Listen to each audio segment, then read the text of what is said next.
So now we invite Dr. Mrs. P. Srilakshmi. Yeah, she is from NRSC, National Remote Sensing. Yeah. Yeah, it's here. There is some Okay. Madam, you have to complete the presentation in 15 minutes. Yes. Okay. Yeah, Indian wala. Second wala. Can I operate from here?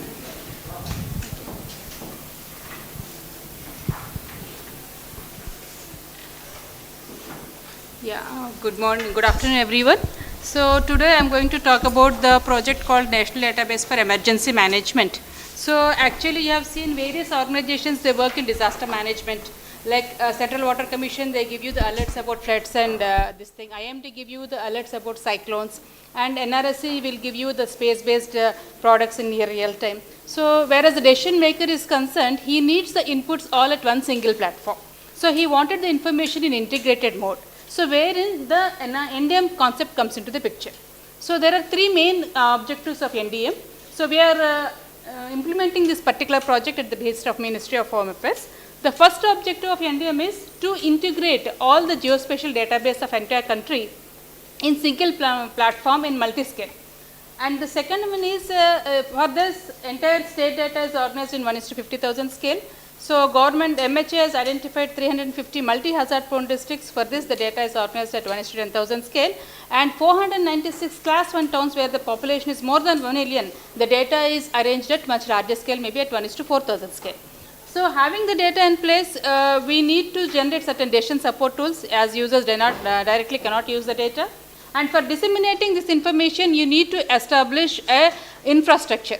So NRSC at Shadnagar, we have already established data for infrastructure with all servers, network and all. So this particular system will be acting as a disaster recovery site in the event of ICRER, that is Integrated Control Room for Emergency Response in New Delhi. So that is one. So then we can arrange this thing into this particular. Yeah. So this is basically a geoportal. So the moment if you log into the geoportal, this home page will appear. So this home page is open to the public, wherein if you want to have the access for large scale database and decision support tools, user credentials are required. Basically this portal is developed for the disaster management and MHA and all state DM officials. So the first left hand side of the portal, you can find the current disaster specific news. So continuously we will be polling all the news channels and disaster specific news and social media tweets also. So we will be fetching the data continuously on various disasters. So and wherever the alerts and warnings are there, the CWC data of river gauge water level station is also integrated into here. IMD data of near real time of weather forecast and city weather forecast for 7 days, that is also integrated. Whereas services of MOSDAC of SAC, whether it is rainfall, early warning rainfall forecast, or it is a cloud burst information, or it is a heat wave or snow wave, all these things are integrated in one single platform. It is categorized into various disasters. So if you open each hydrological, you will find the information about the floods, cyclone and other things. So one by one I will be explaining you. So what kind of a database we are having in NDM? So if you categorize into base data, thematic, infrastructure, so the technical group has formed, they have identified the essential database elements which are required for dealing with any disaster. It need not be only a natural disaster, it can be a man-made disaster also.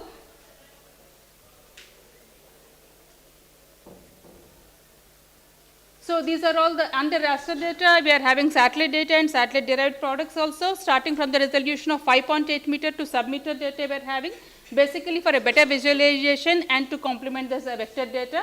Under base data, you are having administrative boundaries, hydrological data, road nail network. Under infrastructure data, you are having hospitals, airports, helipads, etc. And more than that, we are having more than 12 million point of interest, so that anything can be useful during the emergency situation. So this is a very vital information is required. Thematic data is a derivative of the satellite data, land use, land cover, settlement area. So all these things are continuously, time to date, they are updated, point of interest are updated every quarterly. And non-spatial data, of course, the census data, IDRN, Indian Disaster Resource Network, about the relief and rescue equipment, health database, socio-economic data, all are part and parcel of this disaster management. So this, we have made an effort to keep the data in one central location, so that for decision maker it will be an easy thing to reduce the turnaround time for relief and rescue operations.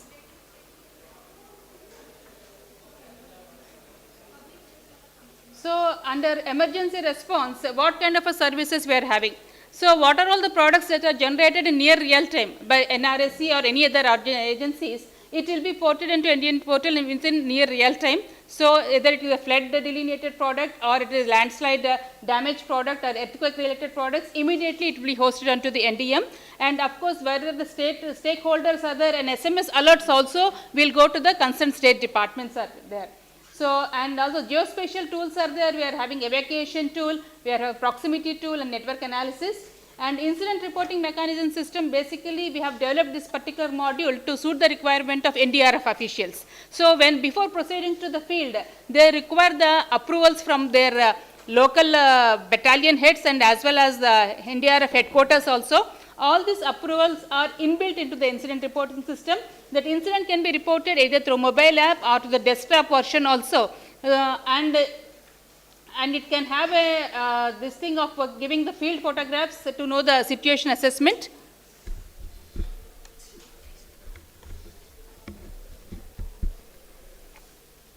Yeah. So and portal is also equipped with the inbuilt SMS system.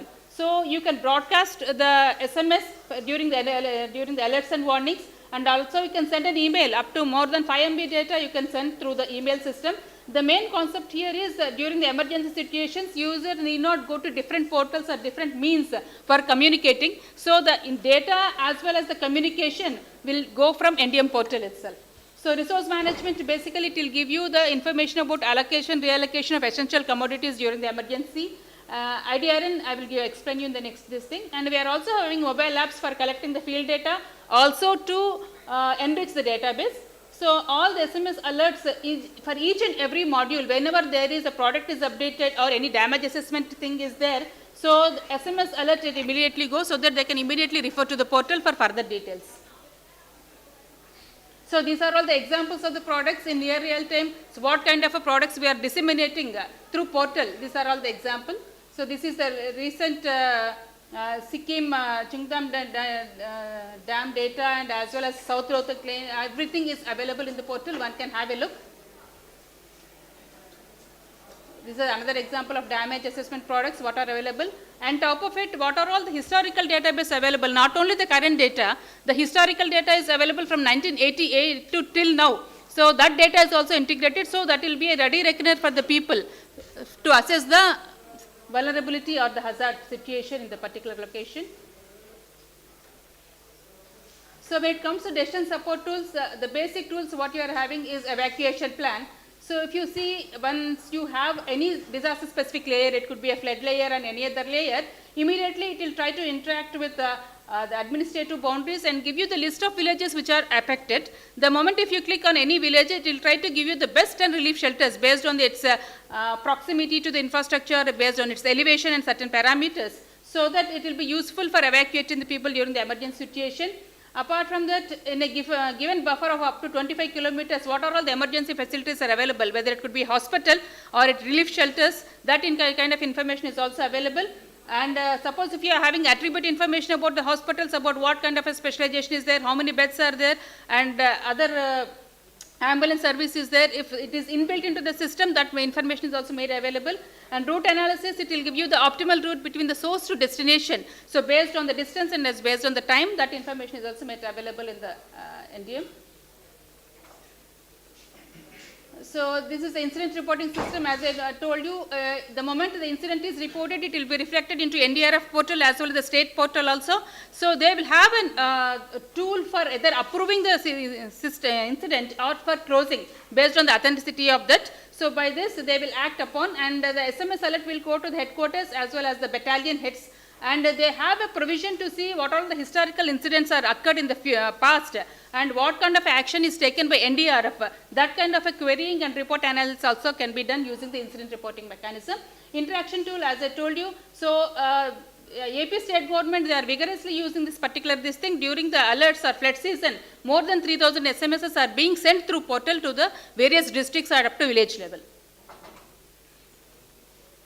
So that IDIDM data is basically we are getting from NIDM data, NMDM.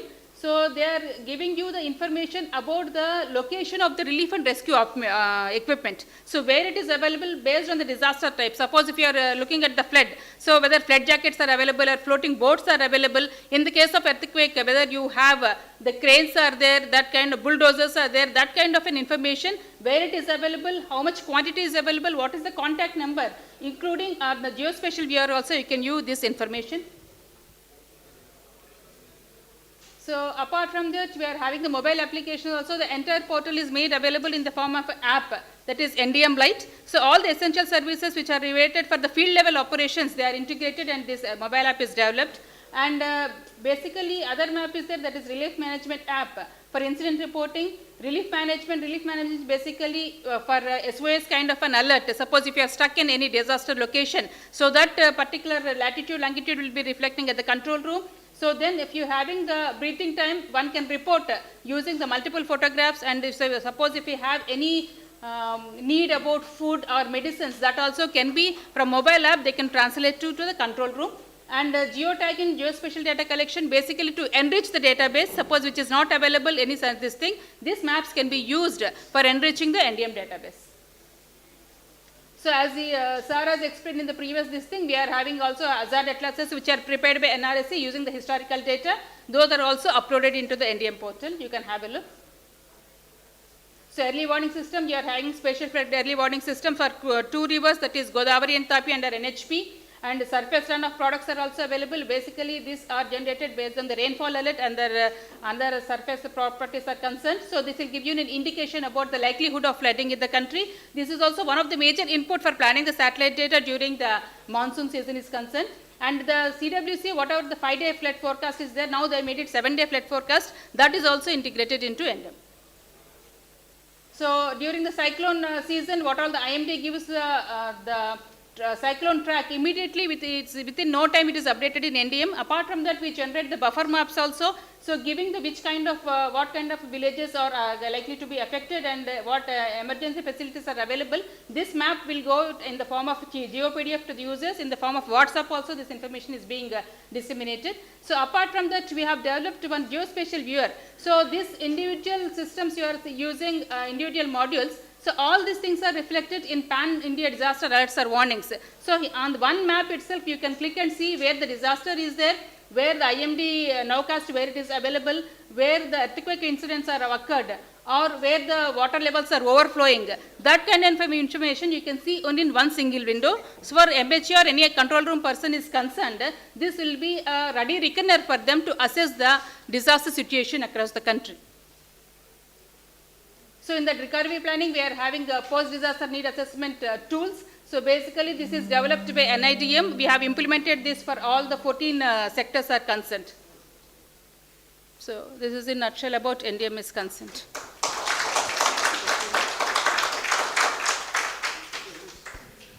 Thank you, madam, for a very interesting presentation on National Database for Emergency Management.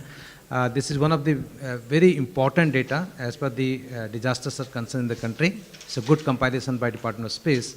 Thank you very much for your presentation. Now, we'd like to invite Mr. S.K. Sajid Mohammed from Space Application Center, Ahmedabad, for his presentation.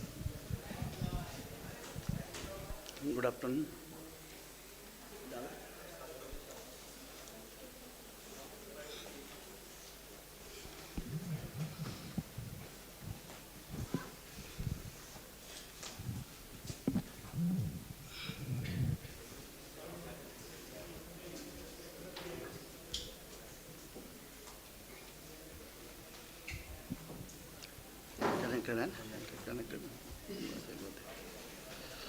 So you have 15 minutes, so please complete the No problem. on time. Good afternoon, myself Sajid. Here I will be talking about mostly insert series of data products that we are generating. As you may be knowing that insert being a geostationary satellite, We have series of continuously 3D insert 3D and 3D are currently working condition. Both are staggered at the 15-minute interval. So full globe we are being able to scan at a 15-minute interval, in the sense staggered images we are getting. So these images give us repeated acquisition in every 15 minutes. These images are basically acquired at both SAC Ahmedabad and IMD New Delhi, and this gives a lot of meteorological products that I'll be talking about here. So this is the statistic that I don't want to tell because all experts are here. Well, this is one of the latest image I have put here. This is one of the product that I want to explain a little bit here, because it is very useful product. It is we call blended image. Here what we have take is that the IR image, the BT, brightness temperature of IR, as well as in background we have put 500 meter data. So this is one type of image. Another case, what we do is that we use daytime visible cloud and visible cloud convert into BT, IRBT, and put it. That I will show in a real-time demo. Okay.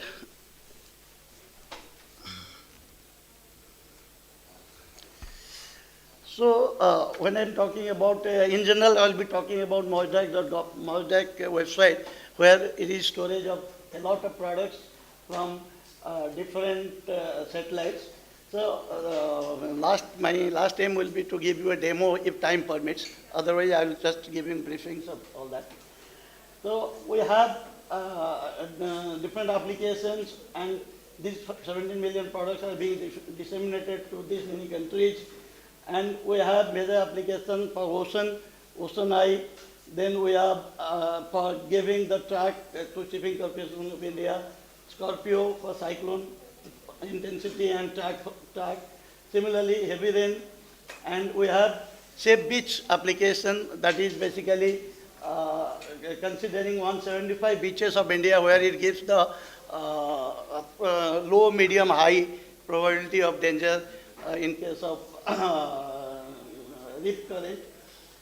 Similarly, we have solar and wind forecast, and we have another platform that gives data analytics, that is mosaic.gov.live.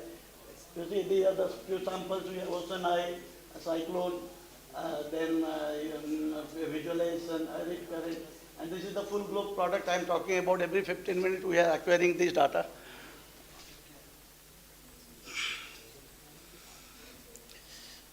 Okay.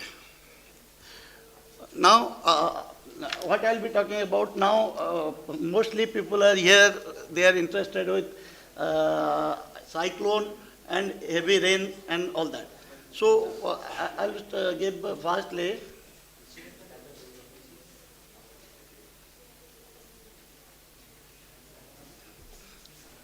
Cyclone. So, whenever cyclone comes, we have dedicated team, those who use insert data set and give forecast. Track prediction they do real time, and we update these tracks.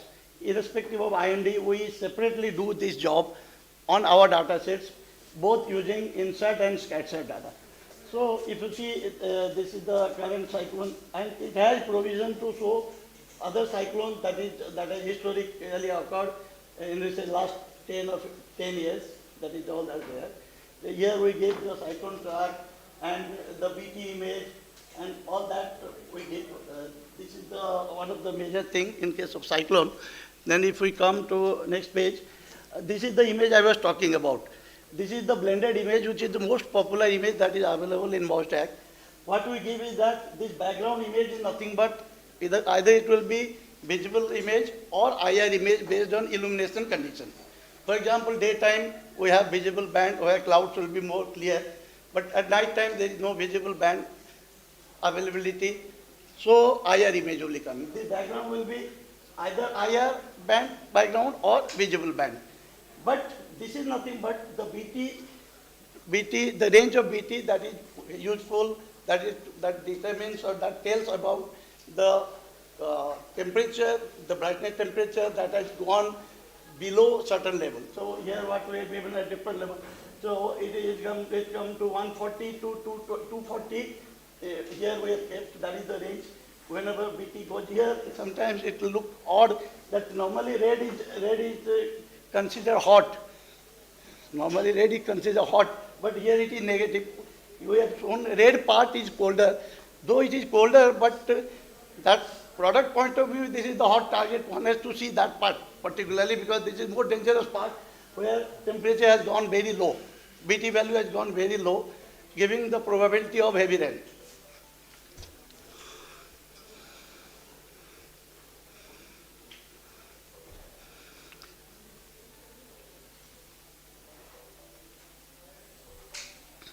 Similarly, we have heavy rain forecast every 6 hours, 3-day forecast we are generating, and it can be viewed using this link that is given here. And we have 10 years data cube that we have generated using HEM rainfall, hydro estimator rainfall. What we have generated is 4 kilometer resolution. We have generated data cube for 10 years using insert data. Similarly, for using IMD data, we have generated from 1950 to 2022. That is Indian region data set that is available from IMD. The data cube we have generated, particularly if I take about that data cube, that is the personally that I have done that, it is very efficient way of storing data. If somebody is knowing current technology that is in Python, we may be knowing the jar format, X-array and jar. Those who are programming level, those who know, they know what is the jar and what is the X-array. X-array is the format where you can store the value of the variable along with its coordinate. That is how it is stored. So once you store that, that it can be organized in a cube, in format cube. Data cube definition, if you see, it is nothing but time series data having multiple dimensions. Cube has nothing to tell, it represents multiple dimensions. It can be latitude, longitude, any one variable, multiple variable along with time. That is the definition of cube, data cube. So this is available. Then if we go,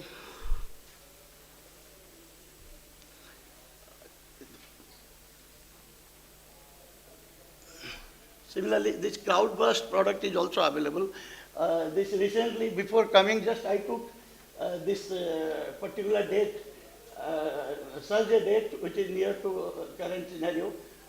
On 22nd July, there was heavy rain in Uttarkashi here. This is what you can select any point, but this is the heavy rain point where I have selected, and this is the distribution of the land area near to that. This is the area. This is all available in directly. You can go in this link and get it. If time permits, we'll go anything if public demands. Similarly, this is what you can do. Okay, then. Yes, this is what notice. Only for 2 regions, Himachal and Uttarakhand region, this product is available. Okay, if, sorry.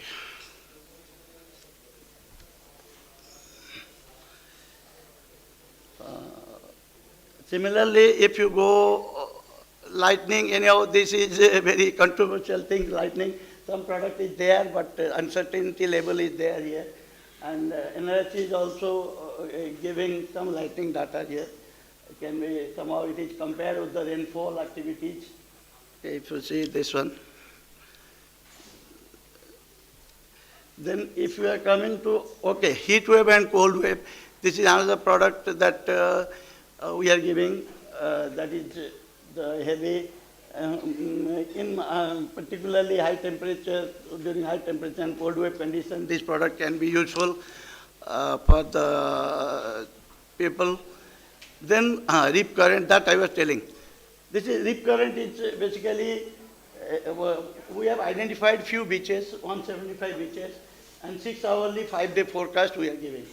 If you consider RK beach, for example, Visakhapatnam, I have chosen here because somehow it is very famous. So it is highly risky beach. That way it is guarded and people are not allowed to go there. So this is how this color tells the risk involved in beach particularly. Whatever beach you choose, that is selectable from here, state and beach name. Okay, if you go to oil spill, anyhow, this, oil spill is a problem when there is oil spill due to this structure that arises, LCS structure that arises in the sea.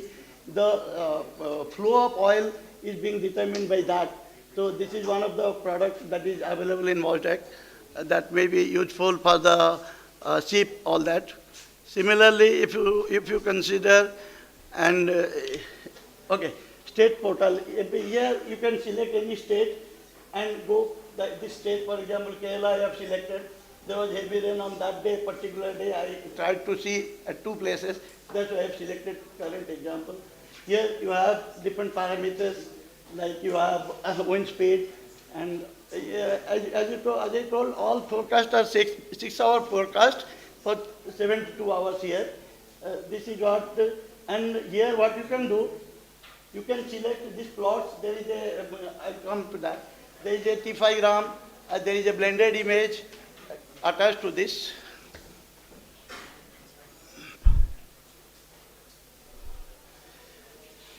Okay, this is ocean eye that I told that ocean current, sea level pressure, significant wave height, and ocean surface winds are basically given. These parameters are given, and 85 ships of the CI Shipping Corporation of India, they have registered and they are getting this data regularly.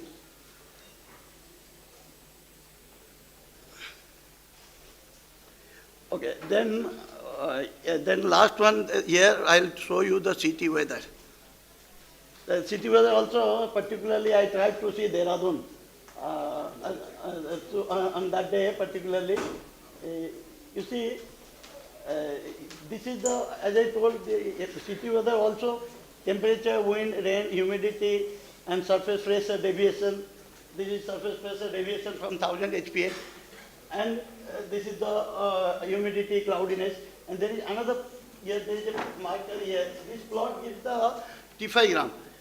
The meteorologists, particularly those who are involved in aviation and Air Force, they are very keen in this product. This gives the atmospheric stability. Basically, it uses temperature, humidity, and potential temperature, all that parameters. It is little complicated for common man to understand, but it is very useful to know atmospheric stability, particularly in aviation sector. This is basically very useful, and it is used others. Okay. Now, this is all I have given at a glimpse what are the products available. If how much time is remaining? You have 2 minutes. 2 minutes. Okay. So anyone, for example, will go whether for example I will go.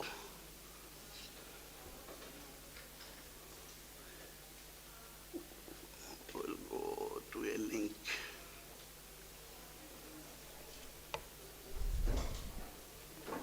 Where is the cursor? Cursor दिख नहीं रहा. Full mode में.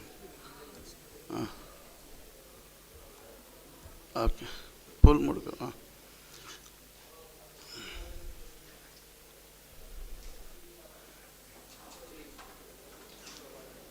Okay, this is the real-time app that you can select here the parameters and see, for example, if you go here you can select the state. For example, now we can see, for example, some rain was there, Kerala or something, or some district, you say, Cochin, for example. So it will be the coordinate of particular Cochin, and these are the parameters that it is showing. And if you want to see this plot I was talking about, T5 gram, it is basically this plot I am talking about. It will generate this type of plot, giving the dew point, temperature, humidity, and all that. So your temperature axis is a slanted axis here, and this is what it gives. And if you go to the images, if you want to see the images, it can give the forecast, different parameter forecast, different images here. You can select it here from here. These are the parameters you can select. Relative humidity, wind at different pressure level, rain, wind chill, cloud, and all that. This is what you can do. And if you go to one product I want to show you here.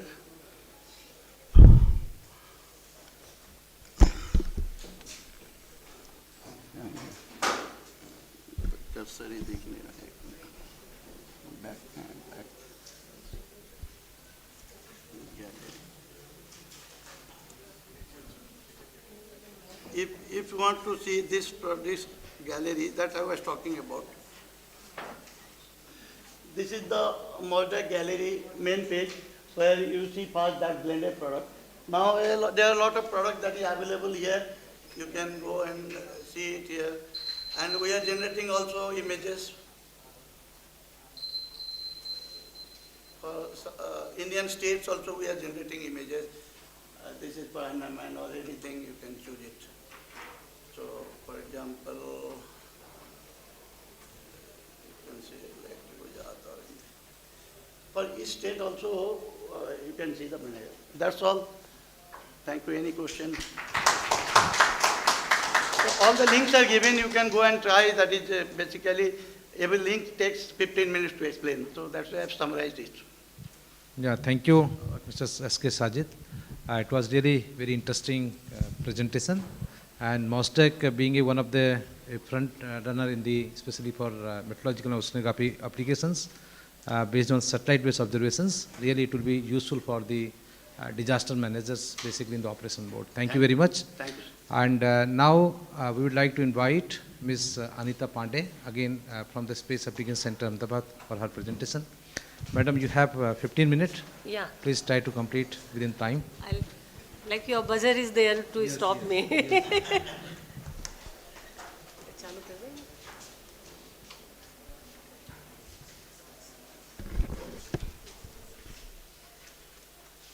Yeah, so good afternoon everyone, like friends.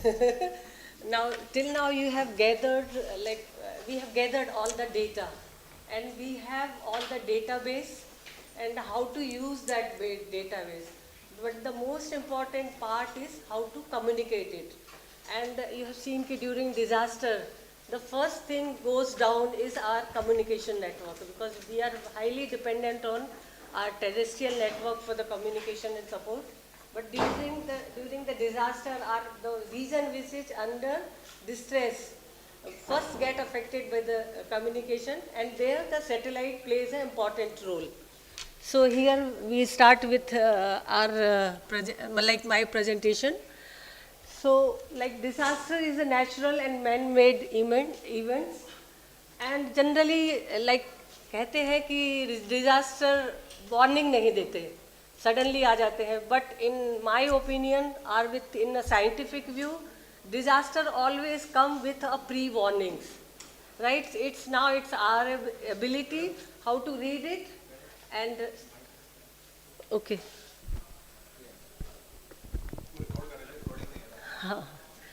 So how to read those warning signs and disperse it to the population so that we will get the least affected by those disasters. And we have seen that our country is very vulnerable to disaster. 12% land is vulnerable.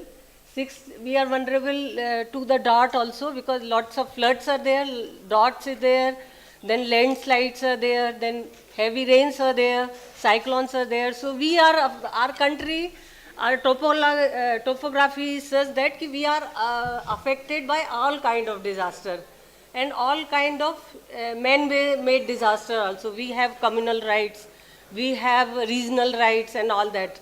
So with that, even we are vulnerable to chemical and industrial disaster also.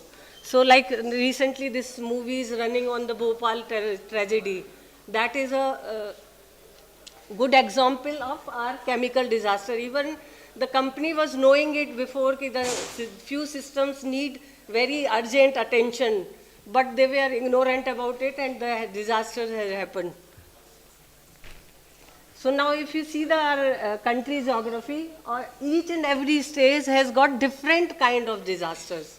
Some are landslides, some are cyclonic, some are earthquake kind of disaster, some are drought kind of like distress for the people. So we have different region has got different type of nature of disaster. So now I said ki we have data, we have to disperse that data, and the region which is affected by the disaster, first thing goes, electricity goes, and all our system is now electronically equipped. There's no power, so every system is down. So in that scenario, only satellite rescue us from that situation, and once the people made communication, they get relieved. Even though that communication not directly helping them, but mentally people get relieved. And the real example of that relief is recently this Sinkara tunnel people. When they started communicating with the people outside their tunnel, then they were in a mental peace. And that is why they are able to survive for 15-20 days without much of the health problem. That is because of psychologically they were able to communicate with us, right? So now the relevance of satellite communication during disaster is, whenever there is disaster strike, one of the casualty failure of terrestrial communication link. Second, resources are under high demand during disaster communication for decision making, for the relief operation, for affected public and for the relative of affected public. That is more important because the public is affected, they are still in mental peace. But the relatives, they are more panicked with the disaster. So for them, this kind of communication is very important. And SATCOM is effective due to nationwide coverage, relatively immunity for the disaster and fast deployment of large mile solutions. So now we have three kind of disaster preparedness. One is pre-disaster preparedness, where we collect all this data. We set up our different primary and secondary nodes, communication links, and we check every day whether those links are functioning properly or not. Because during disaster, we don't have time to again rebuild those nodes and check those nodes, right? Then support when disaster strikes. And after the disaster, we need a more post-disaster support to rebuild the system. So like the ISRO supports in pre-disaster preparedness in surveillance of weather through automatic weather station deployed throughout the country. So we have 35, like more than 100 AWS system to day-to-day collecting the data like humidity, temperature, rainfall. Then we have also installed the tsunami early warning systems, early warning for the cyclones and floods. Then we have distress alert system for the fishermen. And recently, like 2-3 years back, we have started this RTIS system, Railway Train Information System. Till now, like since 4-5 years back, this RTIS system is fully supported by terrestrial link.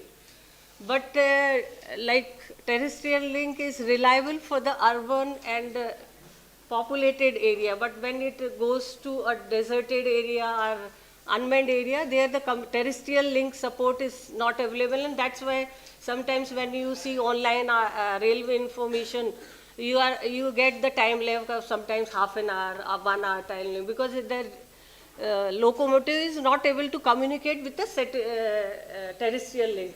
So with this RTIS SATCOM network, the train is continuously communicating, like train driver is continuously communicating through satellite to its base station and giving its information. So nowadays, if you see your RTIS system, train system, it's giving every 2 to 5 minutes of date of location of that train. So that is because of the network is now connected through satellite. Now, after ISRO also supports during disaster time through a satellite phone. So satellite phone is, you need an open sky to communicate with a satellite phone, and it's a two-way communication system. It's a handheld around 2 to 3 kg, and Android-based system.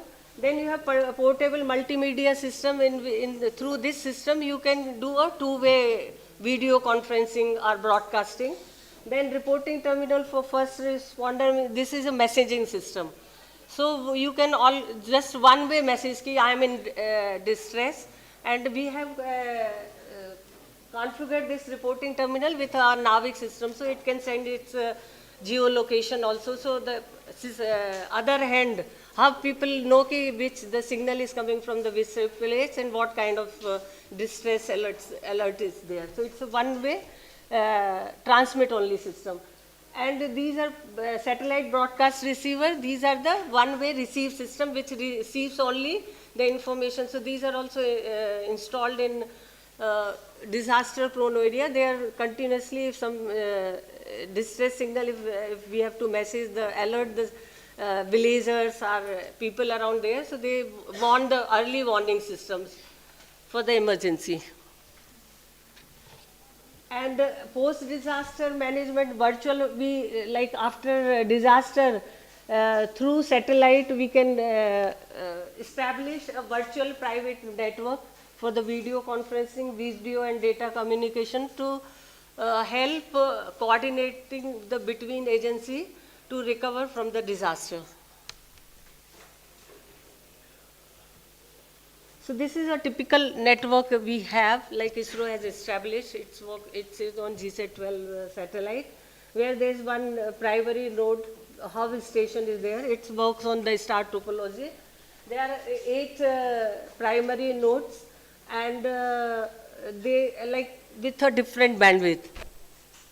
Okay, so this network support, this has got a user node working at 833 kbps, and these users nodes are mostly deployed in a disaster prone state.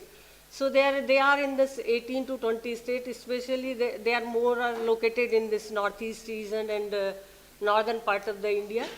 And then there are 8 primary nodes where they are working at 3.3 Mbps data rate, and these are the primary nodes. They resource the data. So they are in the NDMA and NCOIS. And then these user nodes and primary nodes, they are every day, we are checking these nodes, their functionality and they are working or not.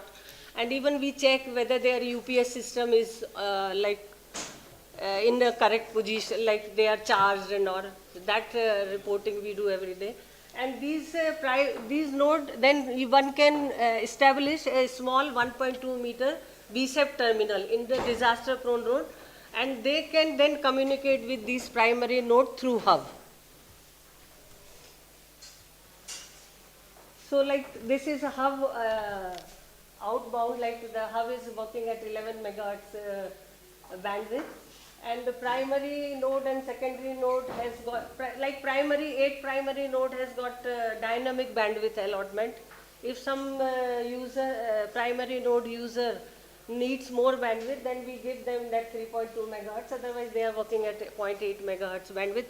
Since this network we have established in 2008, that time the satellite technology and the DVBS RCS system was S-type. So the data rates were low and the system was established in 2008. But now we are planning to upgrade this system with DVBS S2X technology, where these even our 36 megahertz transponder, now it will transfer into the high throughput satellite, in which the 150 megahertz bandwidth will be available. And then obviously with all these multiple user node and primary nodes will increase, and the bandwidth will increase, because now everything is data hungry, like satellite channels are now data hungry. So this I'll just say.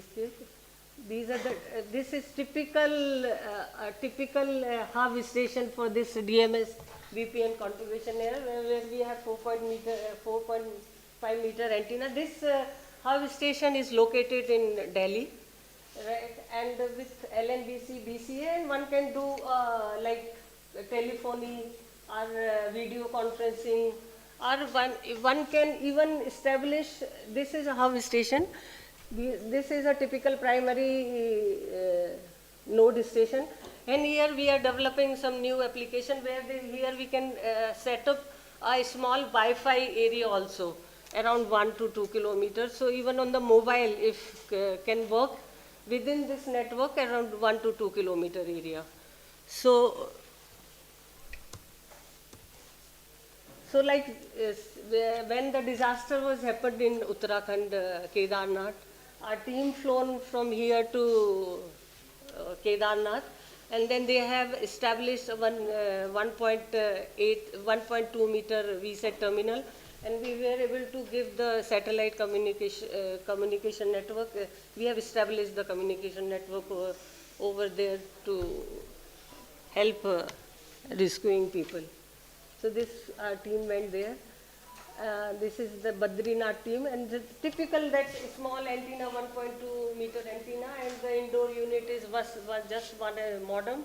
You need a battery if power is not there, and just one monitor, and that's it. So it's a suitcase kind of network. Although this antenna size is big like 1.2 meter, but since this network is through GSAT-6 satellite, which is a very high power satellite.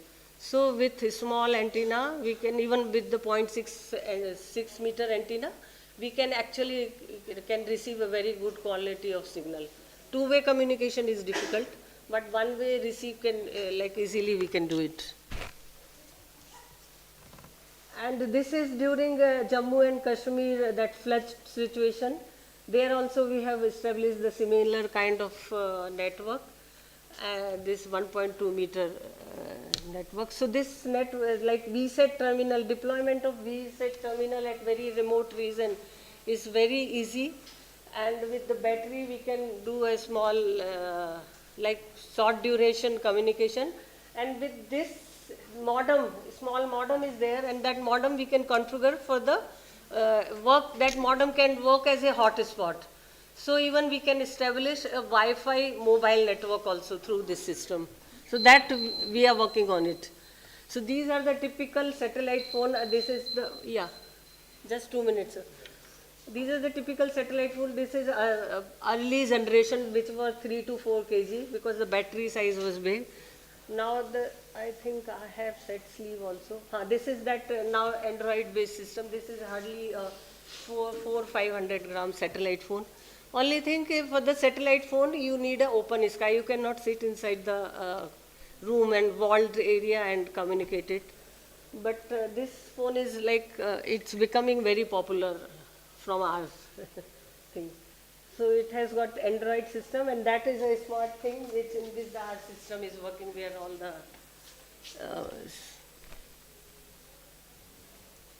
and this is that SMR broadcast receiver. So this kind of, again, very small terminal. It's a iPad, iPhone kind of terminal where you can receive the signals. And this is that portable multimedia terminal. That this is also almost a back size where you can do the two-way conferencing. So transmit and receive in both systems. So all these are field deployable things. Only thing, they need a battery. So for that provision one has to need for that. These are now, okay sir, again I can skip from this point. Now one more system I just wanted to show you. Recently we are also installing some device on the floor of seabed, and they detect the early tsunami, because whenever the tsunami happens on the bottom of the sea surface, it takes some time to propagate to the surface and to affect the coastal region. So we are in the pilot program phase. We are installing this kind of systems on the seabed and seeing if we can communicate this time of signal through satellite to the authorities, so that before the tsunami hits to the people, at least the people get some kind of alert. That's it, sir. Thank you, madam. So it was really very important presentation as per the satellite communication is concerned. And this communication plays a very important role during the disaster, especially the remote areas like hilly terrain Himalayas. And I hope it will be really useful for the disaster managers here in Uttarakhand and also in the hilly state in Himalayas. So now for the next presentation, I would like to invite Dr. Ajit Roy for his presentation on the advanced research and capacity building activities on the space-based disaster management support. Over to Dr. Ajit. Thank you, Dr. Harish. Good afternoon. It is really tough to be the last speaker, but I'll try to do a decent job. So today I'll be talking about after hearing all the things, what next? What is the future? So if we talk about ISRO's contribution to the Sendai framework and DRR, we have played a major role in the international associations through Disaster Charter, UN Spider or Sentinel Asia, and also through various space-based technology like communication, satellite data products, capacity building, and of course, advanced research. So if we, just to summarize what we have heard till now, so if we have the EO-based disaster management support, we have been doing monitoring for various disasters like floods, cyclones, forest fires, landslides, to name some of the major disasters. And my voice is good enough, I think. And if we talk about the forewarning, we have the early warning system for floods, landslides, forest fire risk indexes. Anyway, we have the tsunami early warning systems, to name a few. There are a number of geoportals which we have already discussed, like NDEM, MOSDAC, and of course Northeast Regional Node for Disaster Risk Reduction, that is NEDRR. And we have been doing a lot of advanced research in various aspects. Some of the areas which I have tried to highlight, like long-term studies on forest fires in Hindu Kush Himalaya, which is transboundary, advanced INSAR-based techniques for land deformation studies, basically using persistent scatter interferometric SAR, or SBAS techniques, which has been applied in the Joshimath areas, and the spatial modeling of heat wave hazards, which we expect in the recent future. So what are the gaps in the research, especially for DRR? So the gaps are the early warning systems and early detection of disaster, which will play a very important role in saving life and achieving the targets of the Sendai framework, and also to some extent the Sustainable Development Goals. Then we have the other aspects of disaster, the domino effect, that is the interaction of various factors or various disasters in total. Then how the development plays a role in the propagation of disasters. Comprehensive risk assessments of the developments, and how the technology can be integrated into the various aspects of space-based disaster management support, like satellite-enabled IoTs, and how the critical data and communication capability can be established during crisis. So to summarize, what are the future requirements of space-based disaster management, especially for the technological domain? If we talk about the geological disasters, there are areas like multi-parametric analysis for earthquake precursor studies, early warning systems for landslides by integrating the near real-time ground-based as well as space-based data sets, space-based geodetic studies, urban seismic risk analysis based on simulation of wave propagation, just for our initial areas. Then for the hydrometeorological disasters, areas like hydrological and hydrodynamic modeling, flood early warning system, which we have already to some extent done, urban flood inundation and hazard assessment using 3D CT modeling, space-based analysis for the various gulfs or other lakes, and also monitoring the strategic importance for valuable location across the borders. When we talk about the environmental disasters, it can be the various fuel-based indices and the risks for forest fires, even the spread modeling. And of course, the real-time forecast for atmospheric hazards, especially in regions like Delhi during this period time of the year. And how we can integrate the technology into the various aspects of the disaster management, like deep learning, automatic data direction, near real-time automatic monitoring of various disasters, and also integrating all these through the Internet of Things for space-based disaster management. Keeping this in mind, ISRO has actually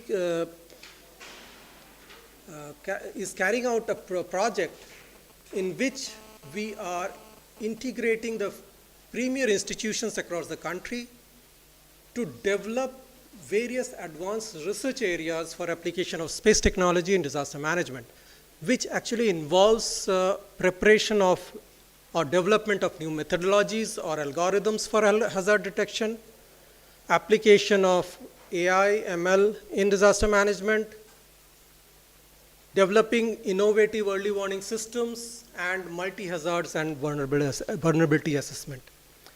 Presently in this, we have been partnering IIT Roorkee, IIT Bombay, Patna, Ropar, and Mandi, GB Pant University of Agriculture and Technology, NIT Karnataka, Central University of Jharkhand, various ISRO centers, CBRI, and IISER Mohali. So the areas where we are working on are avalanche hazard and early warning systems for landslides, AI-based lightning and hailstorm alerts, SAR-based algorithm for partially inundated vegetation, landslide characterization and debris flow modeling, permafrost destabilization, including mass wasting, extreme rainfall or modeling, which includes, of course, the cloudbursts, artificial intelligence or machine learning based modeling for crop diseases, and multi-hazard analysis. Apart from the advanced research, we are also involved in developing the capacity across the country for use of space technology in disaster management, which basically is catering, also partnering with the premier institution for disseminating the space-based technology for disaster management to the stakeholders. So in this, we have the various institutes like IIT Roorkee, Punjab Remote Sensing Center, Symbiosis Institute, International Institute in Pune. Then we have SISC in Chennai, Pillai in Mumbai. There are a number of them, and this is still going on. The recent call for proposal has been put out for the new institutions. And the theme of training are basically an environmental hazard, hydrometeorological disasters, air pollution, flood hazard, landslide hazards, hydroclimatological extremes, and INSAR-based technology for disaster preparedness, etc., etc. So, where does this fit in? Because advanced research and capacity building are quite interlinked. So when we talk about advanced research, especially in early warning systems or understanding the disasters, through various courses like MTech or PhD, it involves academic interface and collaborative projects. And the capacity building is an offshoot of the advanced research, wherein the scientists, professionals, decision makers, and the implementation agencies along with the stakeholders play a role in providing the feedback into what are the gap areas in these areas, which actually helps us in developing demonstrative products and services for informed and effective decision making for disaster management support.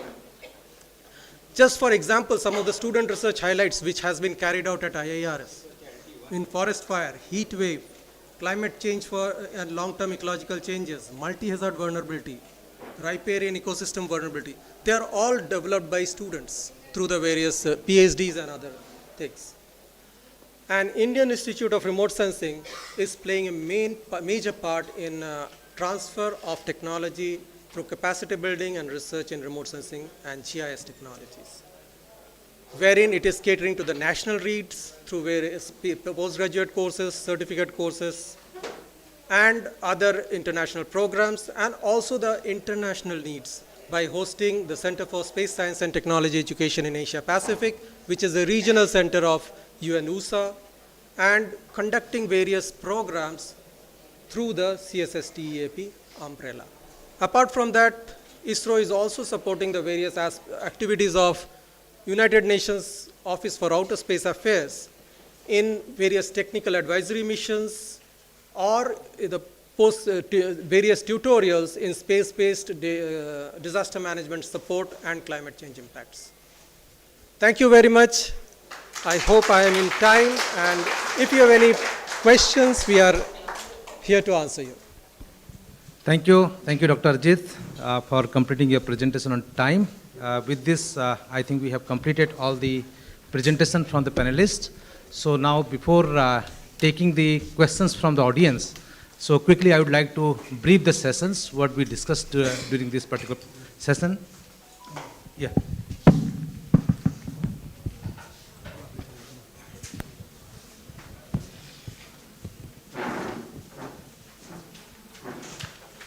So thank you. So now I would also like to thanks Professor Durgesh sir for joining the session. So sir, we have completed this particular session. So quickly I will brief what we discussed during this session. The first presentation was by Dr. John Matthew from ISRO headquarters. So he discussed about the ISRO DMSP program, basically ISRO Disaster Management Support Program.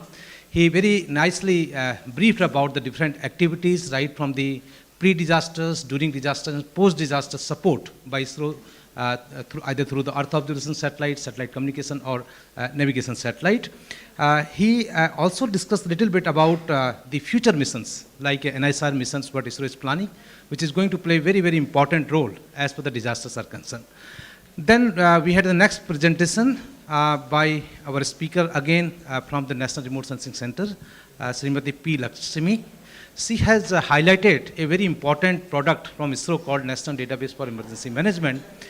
In this website, ISRO has integrated not only the data from the space-based sensors, but also data from the different stakeholder departments, and this data is readily available for the users and also the decision makers and planners. They have a very ambitious program to integrate this NDM platform with the basically response system, control system of the NDMA, was what they are setting up in the Delhi. And she also informed that the historical data, which plays a very, very important role in the disaster management, right from the 1988 onward, the data is now available in the NDM archive. This is really very important information for the disaster management. So next presentation was from our colleague from Space Application Center, Mr. S.K. Sajid.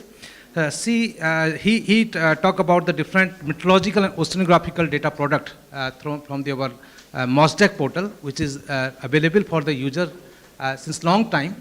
This is one of the most popular website where we are providing the 8 Indian satellites products. Around more than 200 products are available for 25 applications. So daily basis, they are providing the experimental products on the rainfall and also the climatic aspect. And this data is available in the website. For cyclone, they have developed a system called Scorpio. This is a very interesting early warning system, which is maintained by IMD, and the inputs are provided by ISRO. And then he also highlighted some of the future things, what we are trying to develop here. like a lightning-based alert systems, cloud-based product what, for Uttarakhand and Himachal Pradesh. Looks a very interesting product actually. Although the cloud-based being considered as one of the complex exercise as per the scientific studies are concerned, but still the products as experimental product from space application centers are available there. And our colleague from Space Application Center, Ahmedabad, Ms. Anita Pandey, she has basically discussed about the role of the satellite communication. It's a very, very important topic, especially for disaster risk reductions. And she provide the pre-disasters, post-disaster, and during disaster, what kind of support are available from ISRO. So there she also explained about some of the terminal systems like operational system like with Indian Railway, what ISRO has just completed it. All these products were discussed in detail during her presentation. Then we have next presentation by our colleague from IRIS, Dr. Arijit Roy. He has highlighted the advanced research topics what ISRO has taken up for the future requirement, not only for Earth observation, but also for the other areas like communication and navigation. He has very nicely highlighted that how we are trying to integrate different institutions together under this umbrella of ISRO DMSP. So all the institutions like IITs and other research institutions, academic institutions, they are coming forward and they are basically contributing for the advanced research on the disaster management aspect. And the research outcome will be really useful for the future disaster management activity in the country. So he has also highlighted some of the interesting gap areas where we need to focus more. Of course, right now the main focus is on the information extraction or sharing the information, but another important aspect is the early warning system, which is really the need of the hour, where the more attention is given by ISRO for our research activities. So these are the summary, and the capacity building, of course, is a very, very important aspect. Ultimately, whatever we are studying or developing the systems, we need to transfer this technology to the user segment. So Indian Institute of Remote Sensing, this Dehradun, is providing a different capacity building program right from the education to training, and also for the national and international users, we are trying to connect through our CSS, TP, and other international forum. So these are the activities that are going on, and we invite all the users, those are really interested to learn these technologies, try to, or need to implement this technology in the operational mode, come forward to join our training program so that they can get the good knowledge on this aspect. With that, this summary, now we invite the questions from the audience, and our panelists are available here, and they can respond to your query. Thank you very much. Sir, over to you. Okay, any questions? So you have understood the spectrum of today's discussion, the panel discussion. All the panelists have taken care of the Earth observation, communication, different tools, their analytics, and dissemination of the knowledge, capacity building, skill development. Finally, how to manage this before the disaster, during the disaster, and after the disaster. So this is the, so your questions, so that panelists and we can discuss on that. Yeah. Speaker.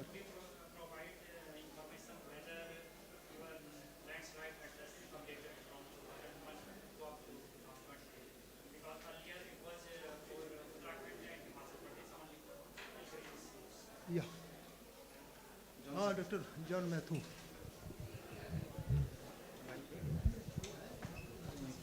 Can you please repeat the question, sir?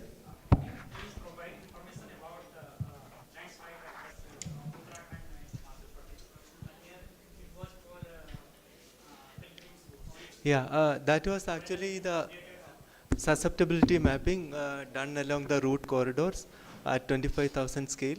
So that information is not updated. However, Geological Survey of India has carried out national level landslide susceptibility mapping, and it is all completed, and that database is available under the Bhukosh portal of GSI.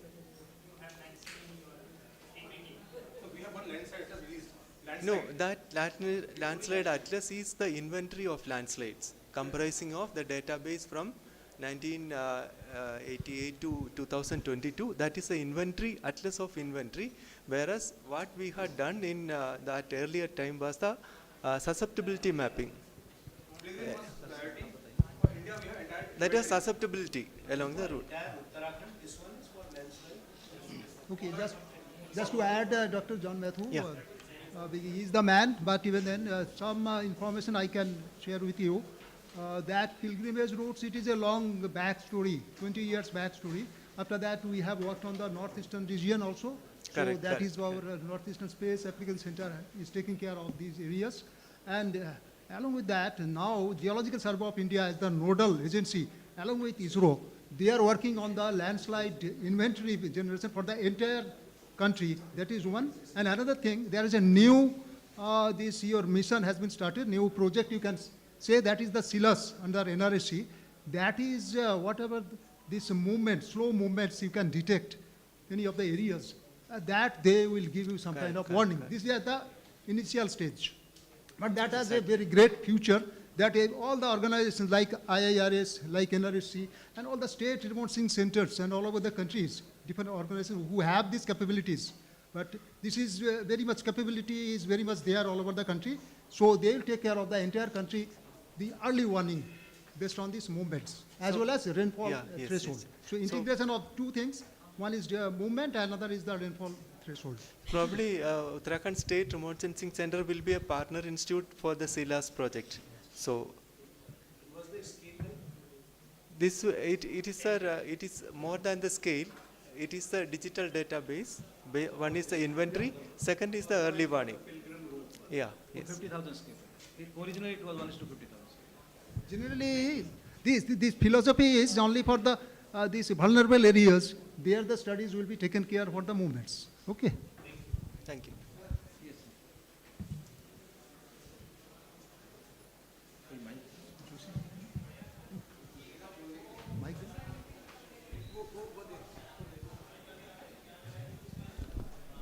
Thank you, sir. I think I take this opportunity because the all ISRO organization is here in this, and I always ask this question to the every forum. First is the weather warnings related, any lower orbit satellite mission is planned under ISRO or not? This is my first question. Second is, because in Himalayas, the granularity of these kind of the weather prediction is very important, because the pinpointing of such locations are the most important part. We cannot say that the such and such area will be flooded and such area will be receive such kind of the rainfall. So we need some granular kind of this forecasting. So is ISRO is planning any such kind of the mission or not? Because now the world is moving on the satellite-based weather monitoring very soon. After 1 or 2 years, many satellites are now you can find in the private industry also they are planning to go. So if ISRO is planning anything, because its government agency is involved in this, then I think it is certainly very helpful to the Himalayan state like Uttarakhand. This is my question, sir. So I think Shajit Mohammadji, do you have any kind of this thing? Yeah. What they are talking about, actually, so far as the forecast, particularly cloudburst is there and all that. We have experimentally we have started for Uttarakhand and Himalayan region. But what you are talking about, radar-based system that you are talking about, probably you are talking about, that radar network also it is getting expanded with IMD and all that. No, I mean, my question is regarding the lower orbit satellites.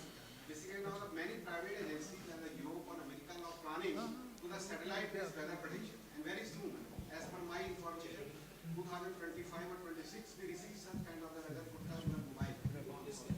So if the ISRO is also ready to such condition, so I think more reliable the ISRO. High resolution INSAT we are also planning.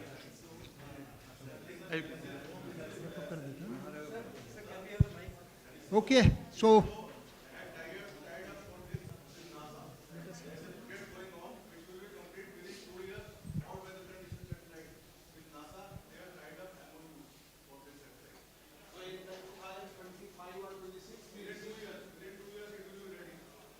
So now then we receive the more pinpointing of granular kind of the forecasting from the ISRO officer.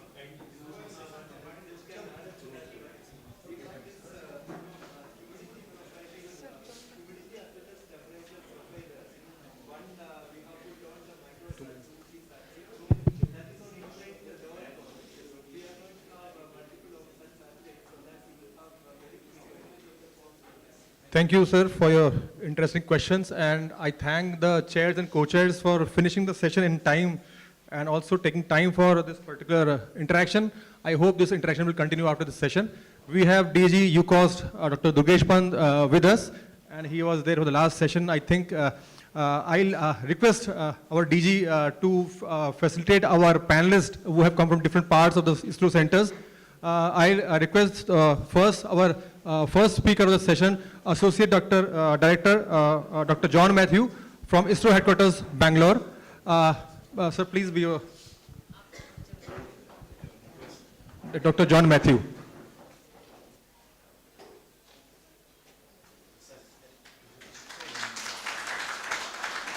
This is a special memento made. It is not a general memento. It has some message from the state of Himalaya and has environment in backdrop, environmental concern, and also ladies in the focus.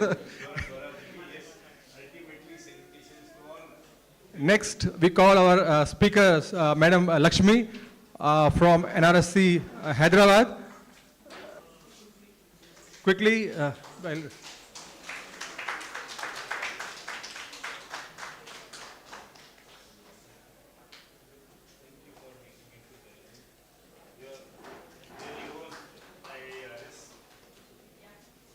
third, we have Sri Sajid Mahmood from Space Application Center, Ahmedabad.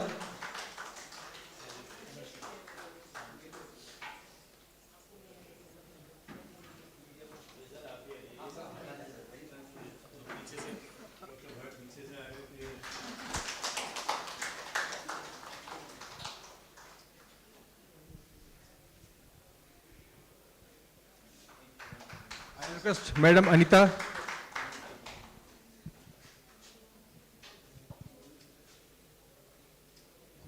Madam Anita from Space Application Center, Ahmedabad.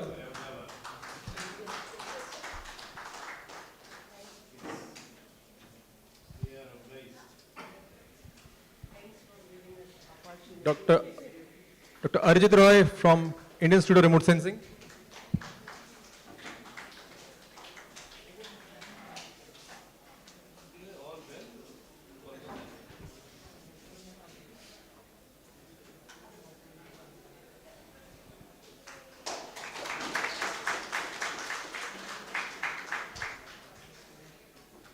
Our chairs, co-chairs and reporters have played a very important session. I'll request DG to facilitate our chair, Dr. R.S. Chatterjee.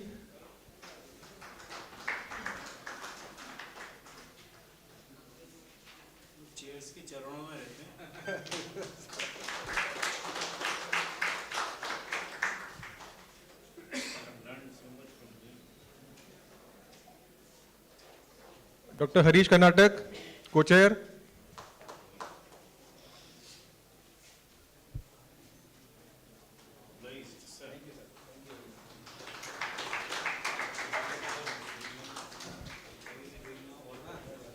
And last but not the least, rapporteur of the session, myself.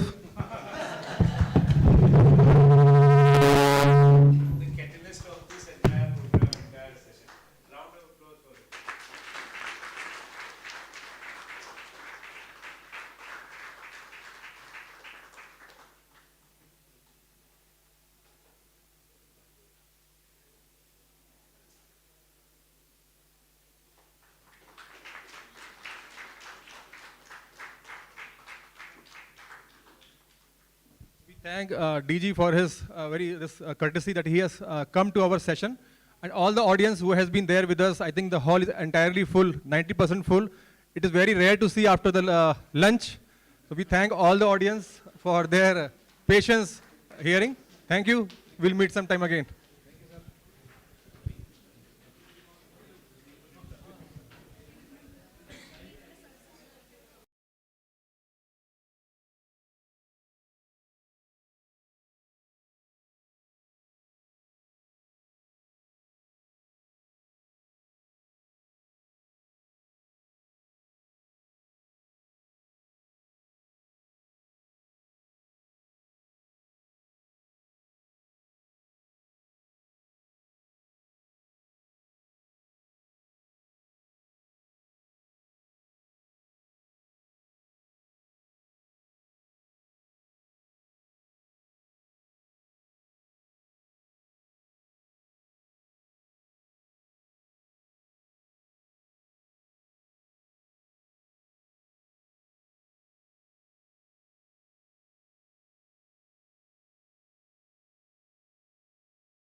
प्रयास रहा है, जिसका श्रेय माननीय प्रधानमंत्री नरेंद्र मोदी जी को जाता है। इसी प्रयास को आगे बढ़ाते हुए उनके द्वारा दिखाए गए मार्ग का अनुसरण करते हुए उत्तराखंड राज्य 28 नवंबर से 1 दिसंबर 2023 तक 6th world Congress on disaster management का आयोजन कर रहा है।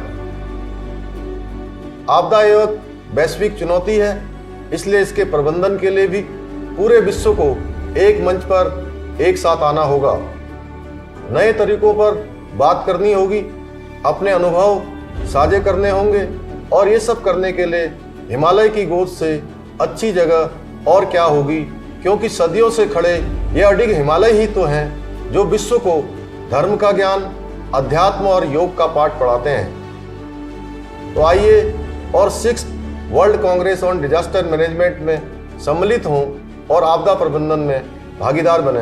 धन्यवाद।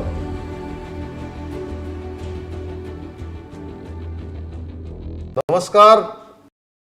वसुधैव कुटुंबकम हजारों वर्षों से भारतीय मनीषा का मूल मंत्र रहा है। एक मंत्र जो पूरे विश्व के लोगों को एक परिवार बनाता। इस समय हमारा विश्व परिवार क्लाइमेट चेंज और ग्लोबल वार्मिंग से होने वाली समस्याओं और आपदाओं से घिरा हुआ है। इस विषय पर चिंतन करने और समाधान ढूंढने के लिए महान हिमालय की धरती उत्तराखंड के देहरादून में इस वर्ष 28 नवंबर से 1 दिसंबर तक 6th world Congress of disaster management का आयोजन किया जा रहा है। गौरवशाली राष्ट्र के निर्माण व विश्व कल्याण के लिए प्रतिबद्ध माननीय प्रधानमंत्री श्री नरेंद्र मोदी जी को धन्यवाद और उत्तराखंड के युवा दूरदर्शी मुख्यमंत्री श्री पुष्कर सिंह धामी को शुभकामनाएं। साथ सोचेंगे, साथ लड़ेंगे और साथ जीतेंगे। धन्यवाद।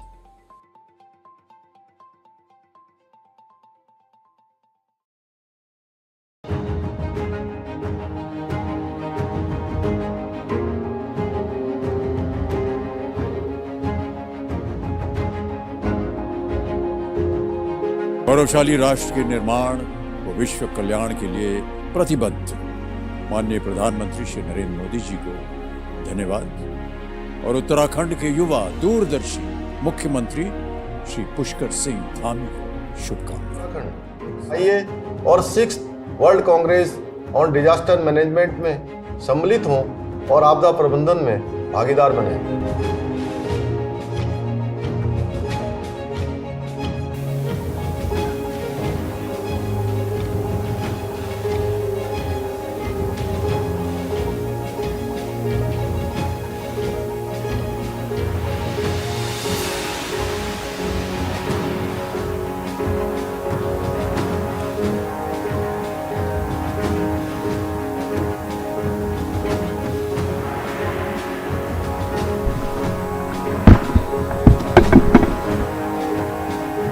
साथ सोचेंगे, साथ लड़ेंगे और साथ जीतेंगे।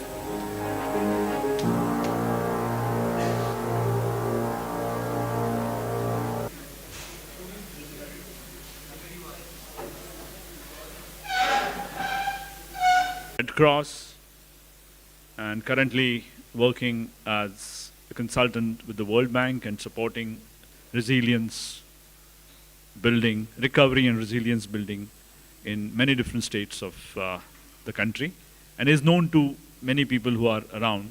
So thanks Deepak for accepting our invitation.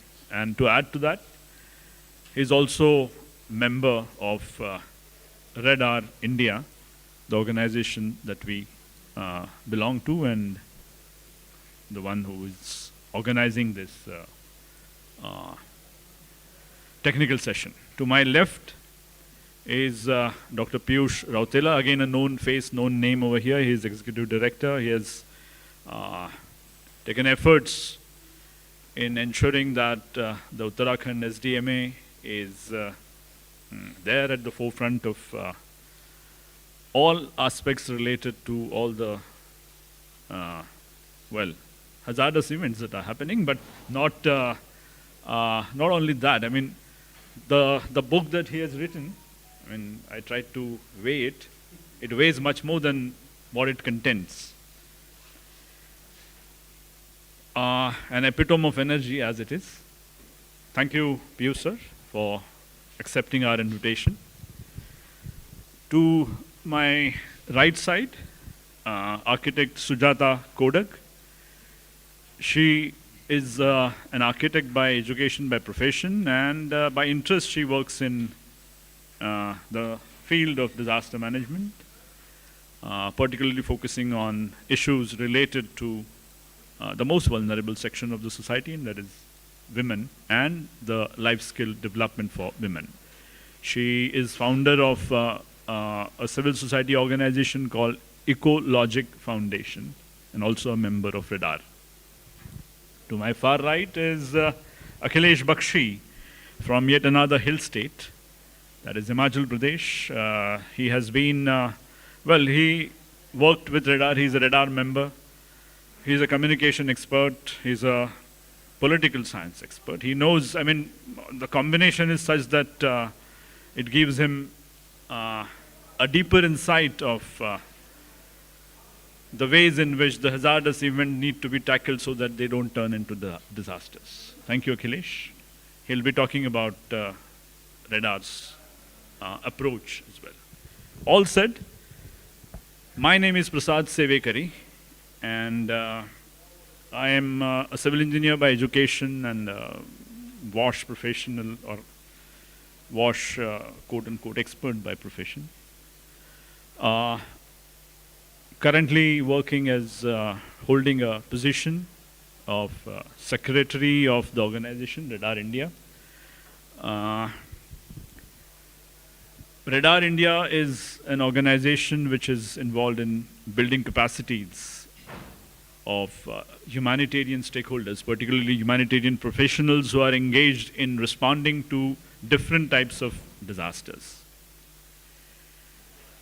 The whole idea of this small gathering, having this small gathering, was that to understand the views of the panelists as well as the audience on the challenges that are being faced for building resilience capacities of different stakeholders, particularly coming from the hill states. In the meanwhile, Akhilesh, may I request you to pull up the standee? Thank you. So, if I look at the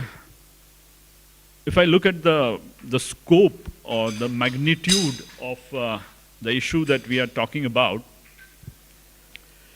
it is like more than 5 lakh square kilometers of area which is divided between 8 different states. And I mean, if you consider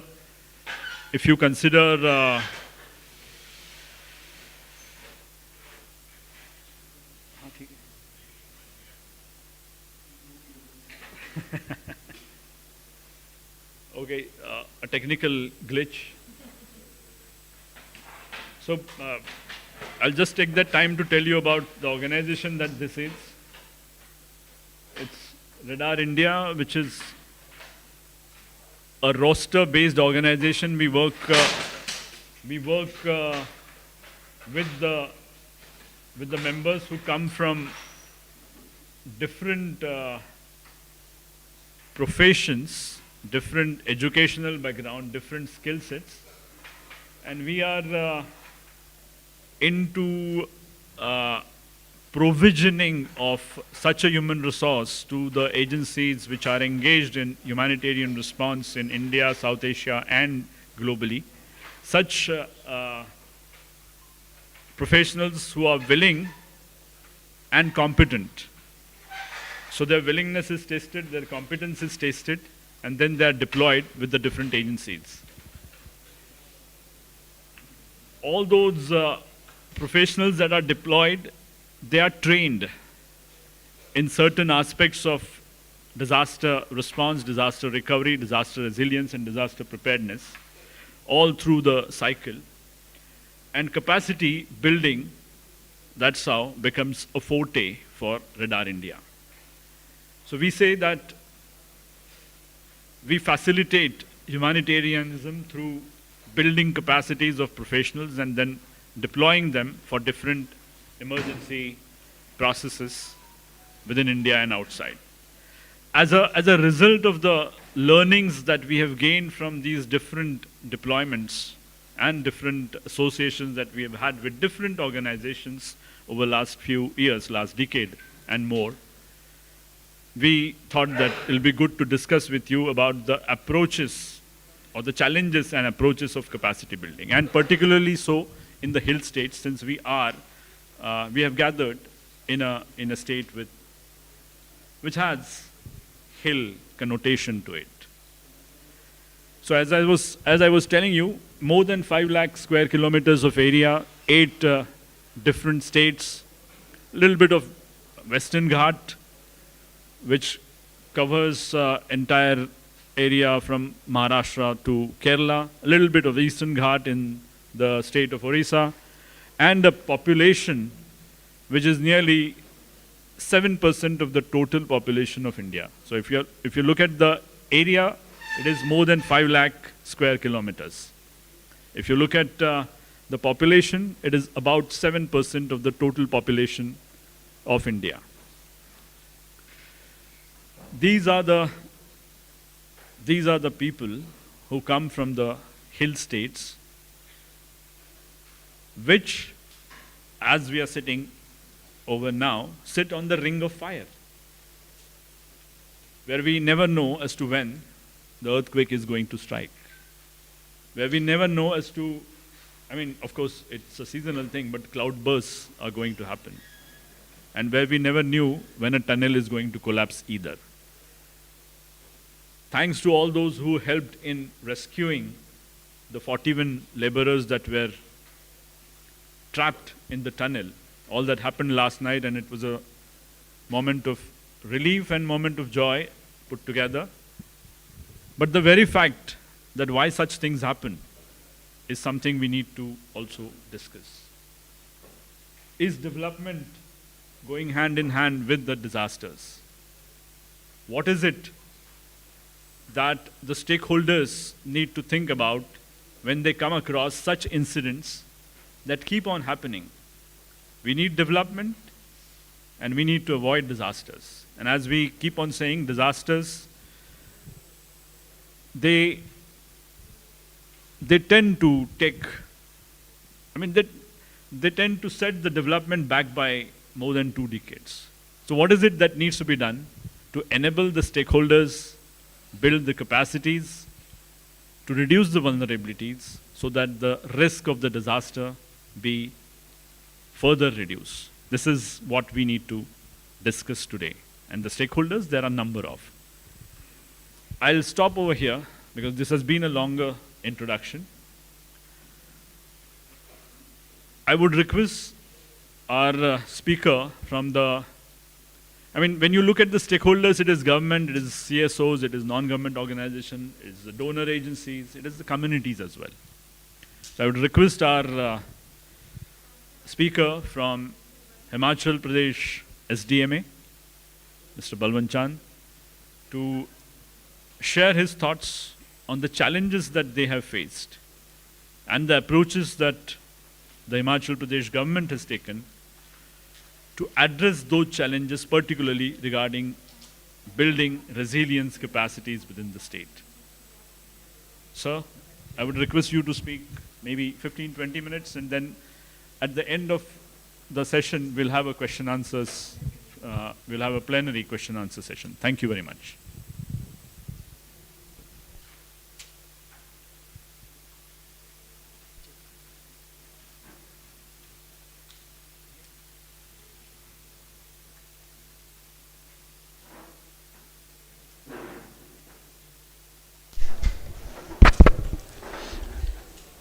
Good evening, everyone. I am Balwant Chand. I am Joint Secretary Revenue, cum Disaster Management, Government of Himachal Pradesh. Himachal Pradesh basically is a hilly state, and during 2023 disaster, we experienced a high damage disaster. And during this disaster, the particular disasters were the landslides, flash floods, and heavy floods in the rivers.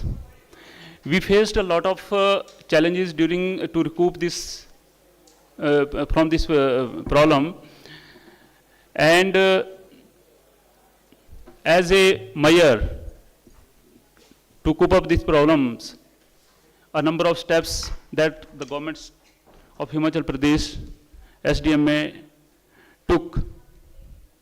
We will discuss all with you during this discussion. Please, next.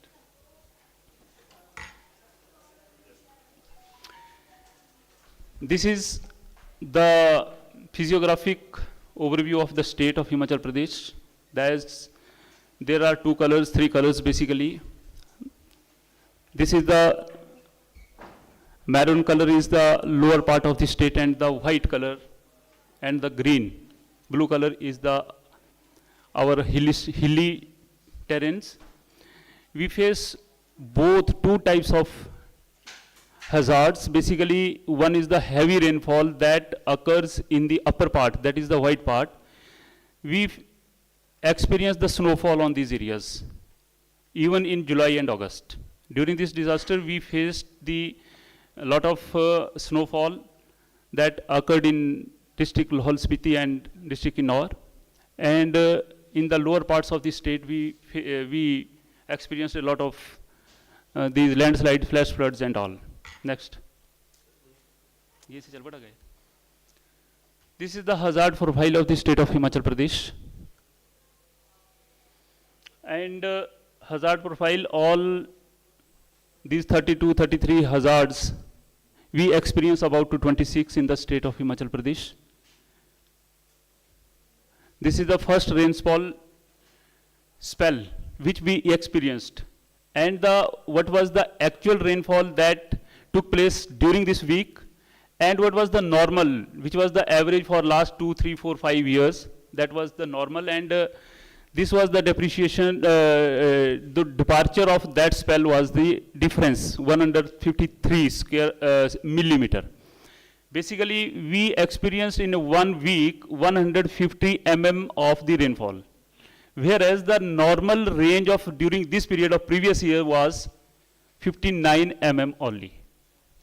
And these are the districts where a lot of precipitation took place, and a number of landslides, number of cloud bursts, number of huge floods in the rivers we experienced, which devastated the state infrastructure very badly.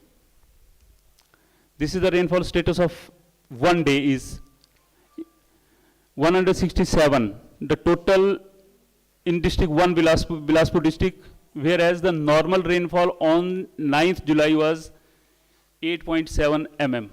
See the difference, the percentage was 1,824% in the precipitation.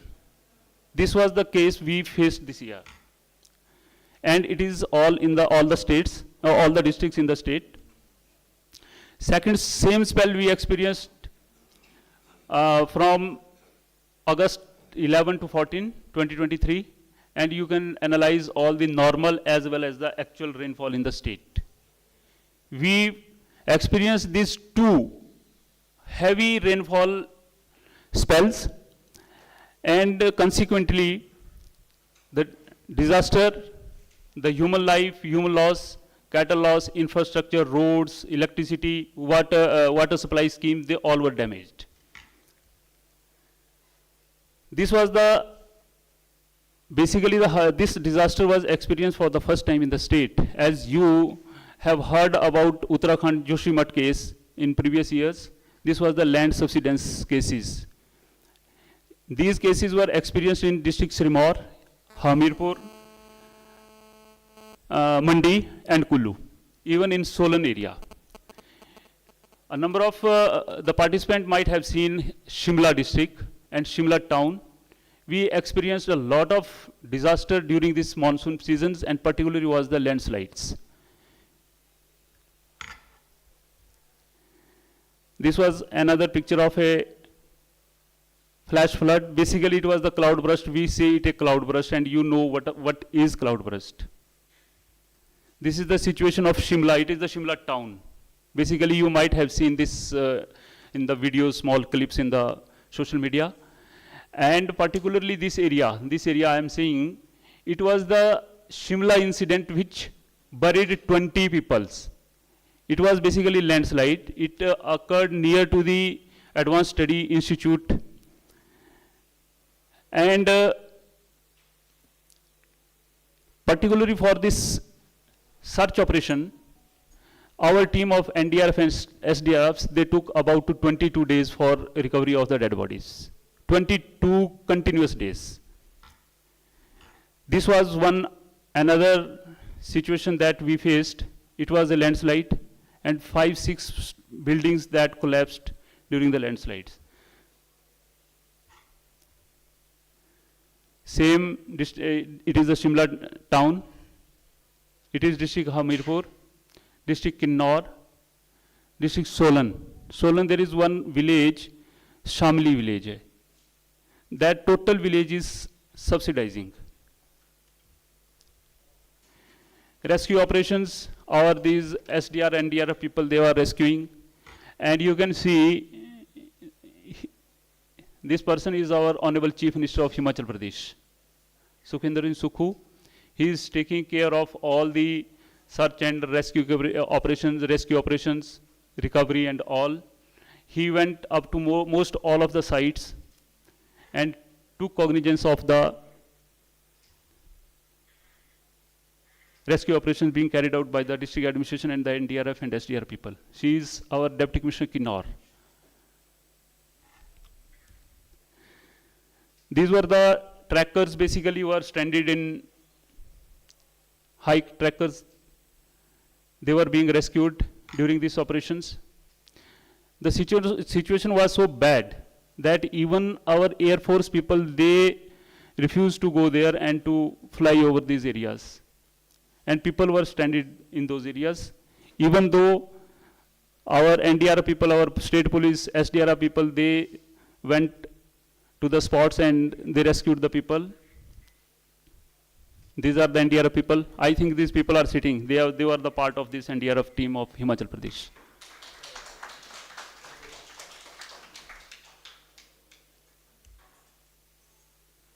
This is the operations being carried out. Rescue operation. You can see this 2 persons. He is our Minister Revenue, Government of Himachal Pradesh, Jagat Singh Negi ji. He himself walked about 40 kilometers on foot, along with one Chief Parliamentary Secretary, our district administration team. There was you can see the snowfall, and this snowfall occurred during the month of July. Otherwise, we learned that the snowfall always falls in December and January and all in hilly states, but it was experienced in July and August. Relief distributions to the people. And one more thing, that during the first spell in the state in July 2023, about 70,000 vehicles were stranded in district Kullu alone. All the roads were broken. And after the recovery and restoration of the alternate routes and roads, all these 60 to 70,000 vehicles were taken away from the district within 6 to 7 days. This was another disaster we faced this year after about 35 years. It was the release of huge water from the Pong Dam. There is a water reservoir called the Pong Dam, and a lot of water was released. You can see these are the army helicopters were used to rescue the people. They were rescued. All the rescue operations are being carried out. major rescue operations being carried out, been taken in district Hamirpur for evacuations. The role of space technology, we see all the disasters which happened from the space technology also. Seasonal landslide, basically this is the map. This shows the blue part of the state that shows the areas most vulnerable to the landslides. Spatial distribution, these were the imageries taken from the Google map before and after the river flood. Basically this whole disaster came in the Byas river basin, right from Kullu to district Kangra. These are the imageries before and after of the disaster.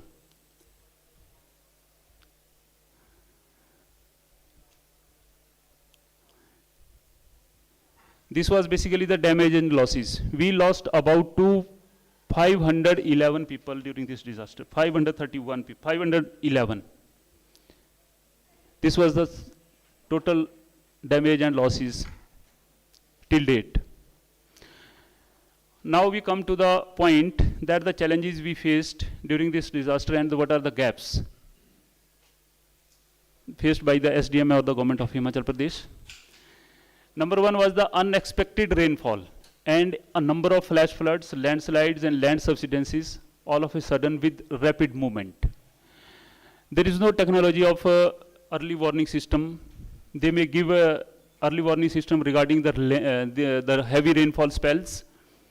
Even that they can give the locations, particular locations where the heavy rainfall can take place. But no such information can be given that a particular place will face this cloud burst or landslide. About the river floods, that can be taken care, but about the landslide and the flash floods, it is the main cause that we are unaware of it. Everyone is unaware of. He is sleeping in his house in the night, a heavy rainfall occurs and a flash flood or the cloud burst that comes down. Unplanned release of water from the dam reservoirs caused heavy floods downstream. It was one of the major challenge. Basically, what happened, these dam controlling authorities, they accumulated the whole water till the danger level. And after the 2 or 3 days, when there is a lot of rainfall in the upper areas of the state, a huge water, flash floods that accumulated the water immediately, and they, without giving the proper information to the people downstream, they released the water.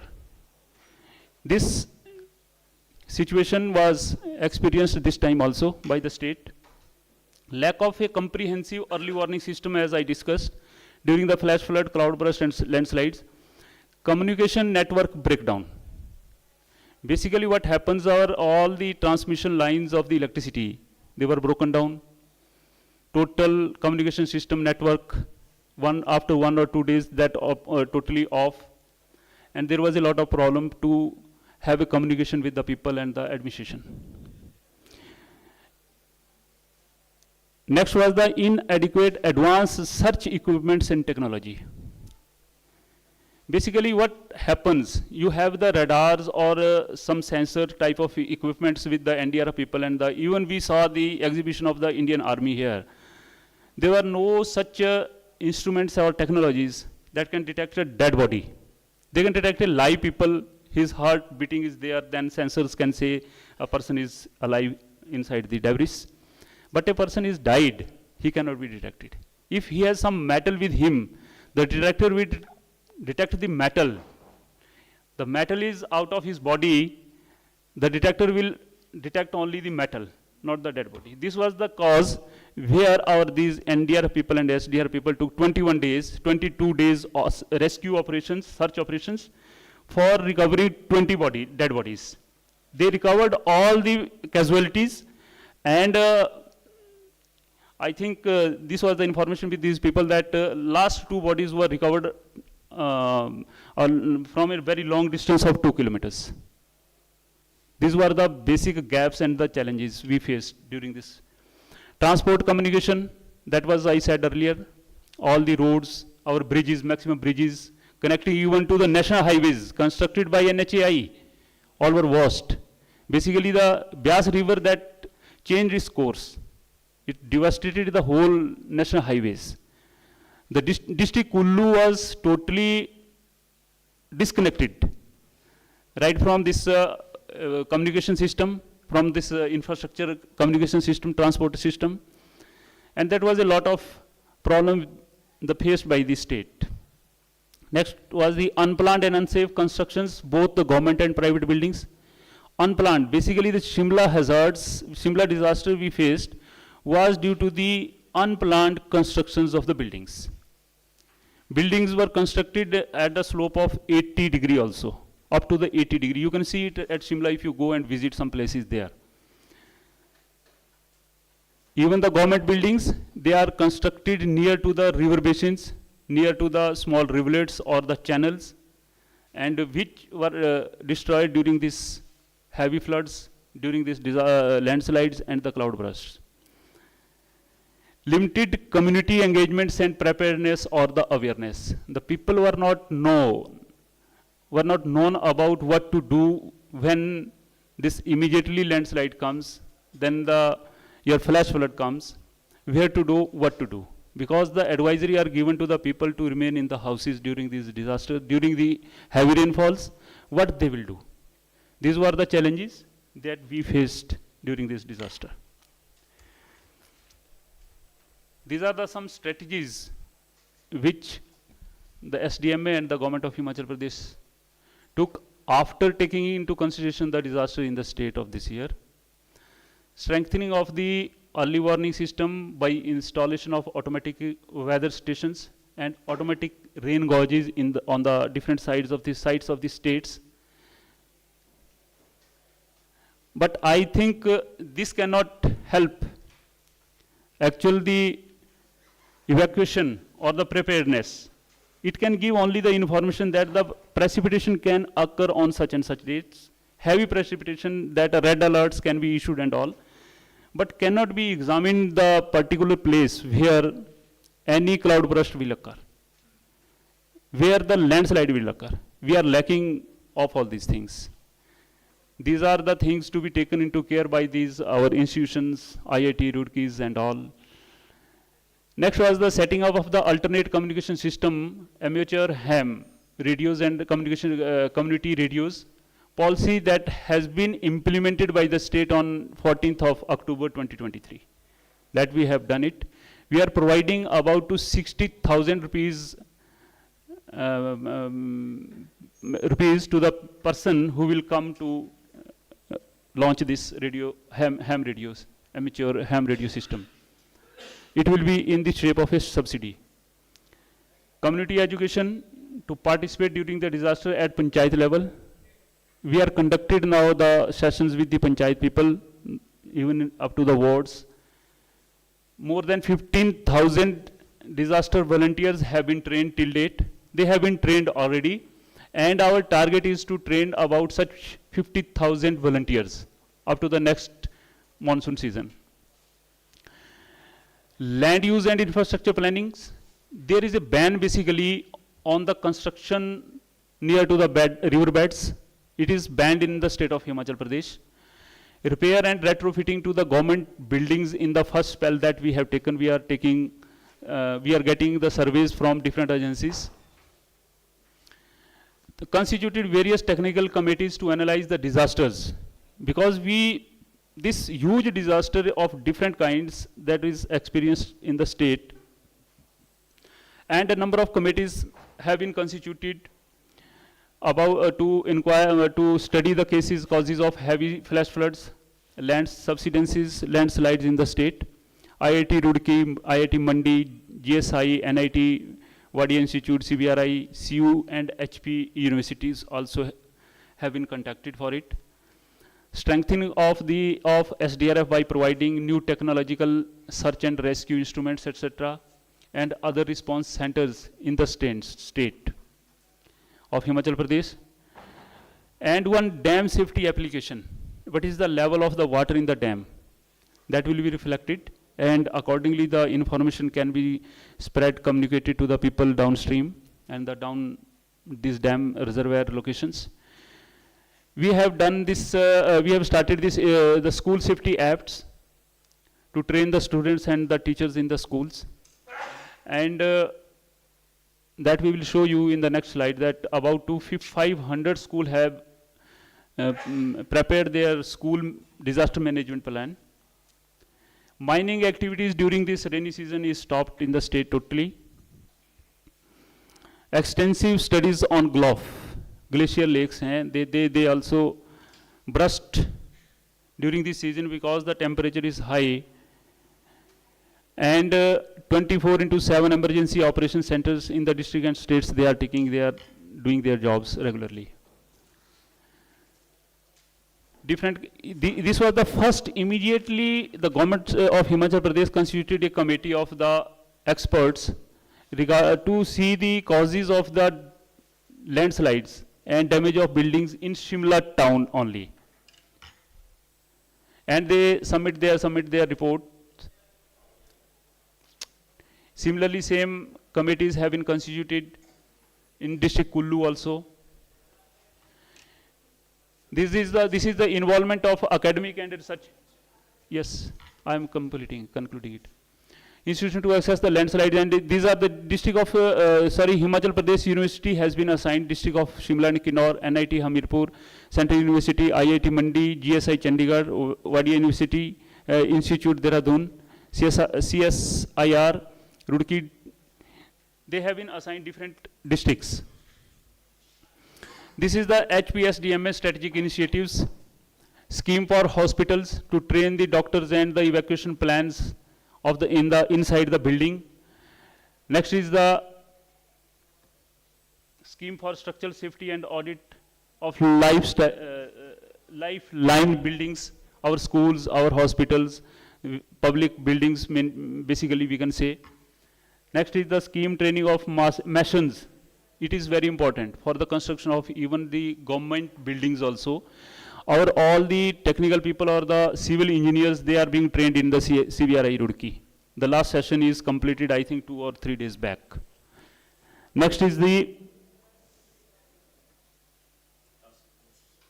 creation of task force and youth volunteers. That I said we have trained about 15,000.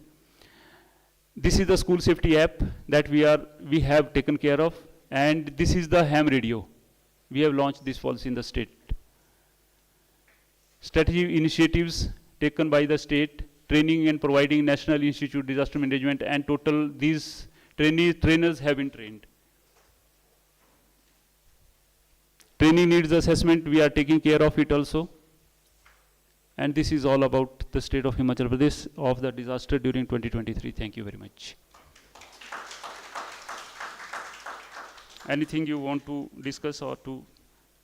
Maybe we can have it in the plenary after the Right. Thank you very much. Thank you. Okay, sir. Okay. Thank you, sir. Very important thoughts from you, sir. Particularly, you are fresh from a disaster which has recently happened. Well, I mean, when we talk about capacity building, it is not just about training. It is not just about capacities of individuals, but it is also about capacities of institutions or the gaps within the institutional capacities. And Balwant Saab highlighted the gaps or the challenges that were there in the institutional capacity, in the capacity of an institution to handle such kind of unprecedented and unexpected hazardous situations at a certain time. When it starts from early morning, and well, I mean, it goes beyond anyone's control when we say that unplanned constructions have happened. So there are things which need to be dealt with at systemic level by the institutions. He also talked about capacity building of different types of stakeholders in which masons and others were involved. So a comprehensive outlook towards building of capacities, particularly focusing on things which take us to analyzing the risks and having a risk-informed planning outlook for a disaster management authority at state level, what is it that a state may be lacking in terms of, or inadequacies in terms of material, human, and resource capacities? Maybe that's something which we need to further look into. And I request my friend Deepak Malik from the bank to dwell more upon what efforts the bank has undertaken as well to address such capacity gaps in the different states. Thank you. Thank you, everyone. So, Prasad, when he introduced me, he said veteran. तो मुझे लगता है कि experience के बारे में ही बात करेंगे. दूसरा, ये पोडियम बहुत ऊंचा है, मेरा सिर्फ सर नज़र आएगा आपको, तो मैं अगर यहाँ से बात कर लूँ आपसे. आई थिंक जब हम प्रिपेयर्डनेस की बात करते हैं, कम्युनिटी लेवल प्रिपेयर्डनेस की, तो हम लोग इस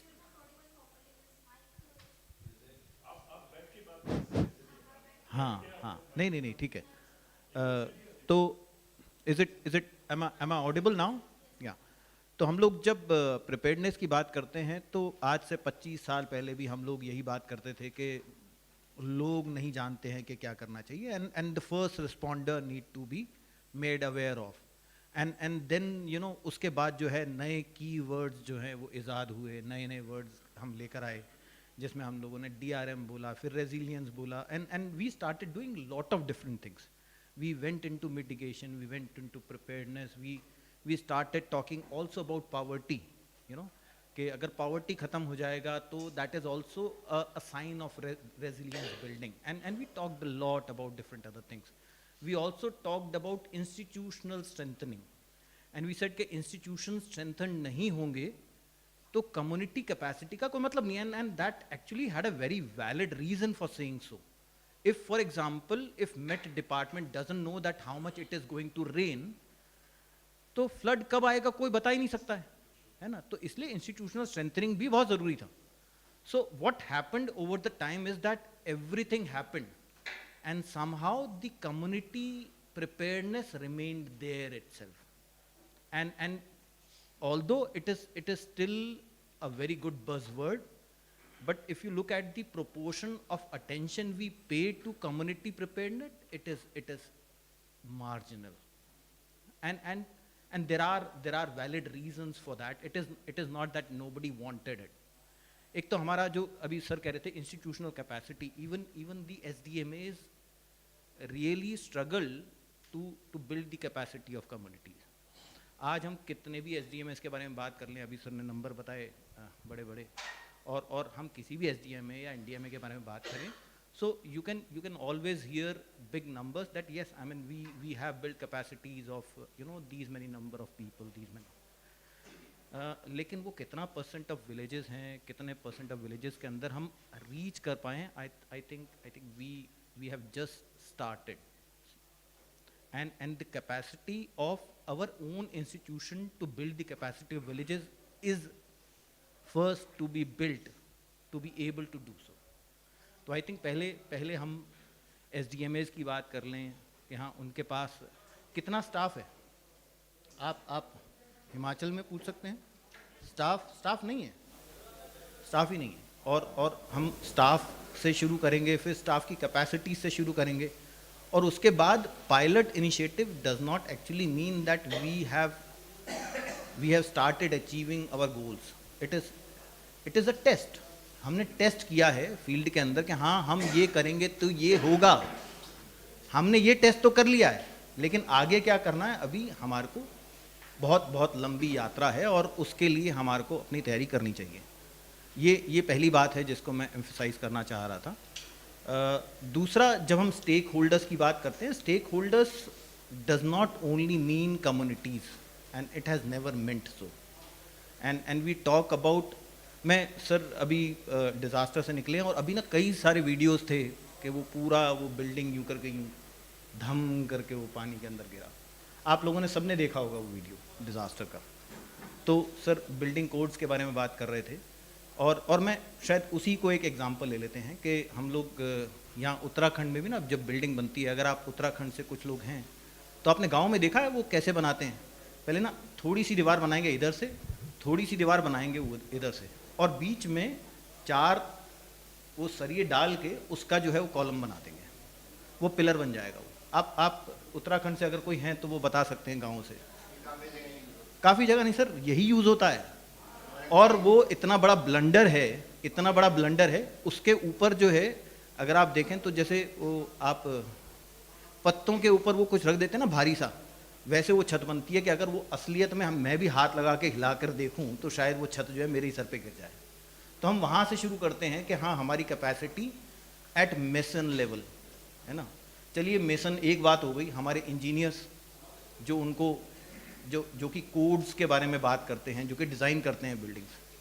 आप कोड डिज़ाइनिंग एक बहुत अलग बात है, जो हमारे कोड्स बन जाते हैं उनके बारे में हमारे इंजीनियर्स को पता होना भी एक कैपेसिटी बिल्डिंग है। आप आज यहाँ पर डिज़ाइनिंग की बात करें, अगर कोई ब्रिज डिज़ाइन होता है या घर डिज़ाइन होता है तो क्या वो एक्चुअल के अंदर, क्या वो actually is designed as per the codes या रिवाइज्ड कोड्स जो है, अभी वो भी नहीं हो पाता है। हम लोग अभी वहाँ तक भी नहीं पहुँचे हैं। तो आई थिंक ये जो स्टेक होल्डर्स हैं, इसका भी जो भार है हमारे SDMAs के ऊपर है, NDMA के ऊपर है। And it is a long journey for us, और उसके अंदर हम सब स्टेक होल्डर्स हैं I think, and we all have a role to play in it. I'm not speaking on behalf of the World Bank here. I work there as a consultant. So please take my words as a good Indian citizen, and I'm also here as a as a humanitarian professional working on disaster management. तो ये मुझे लगता है कि अभी ये 2 चीज़ें हैं जिनको एक तो स्टेक होल्डर्स डिफाइन करने की ज़रूरत है हमें, और दूसरा अपनी इंस्टीट्यूशनल कैपेसिटीज़ को समझने की ज़रूरत है, जिससे हम आगे कैपेसिटीज़ को बढ़ा सकें।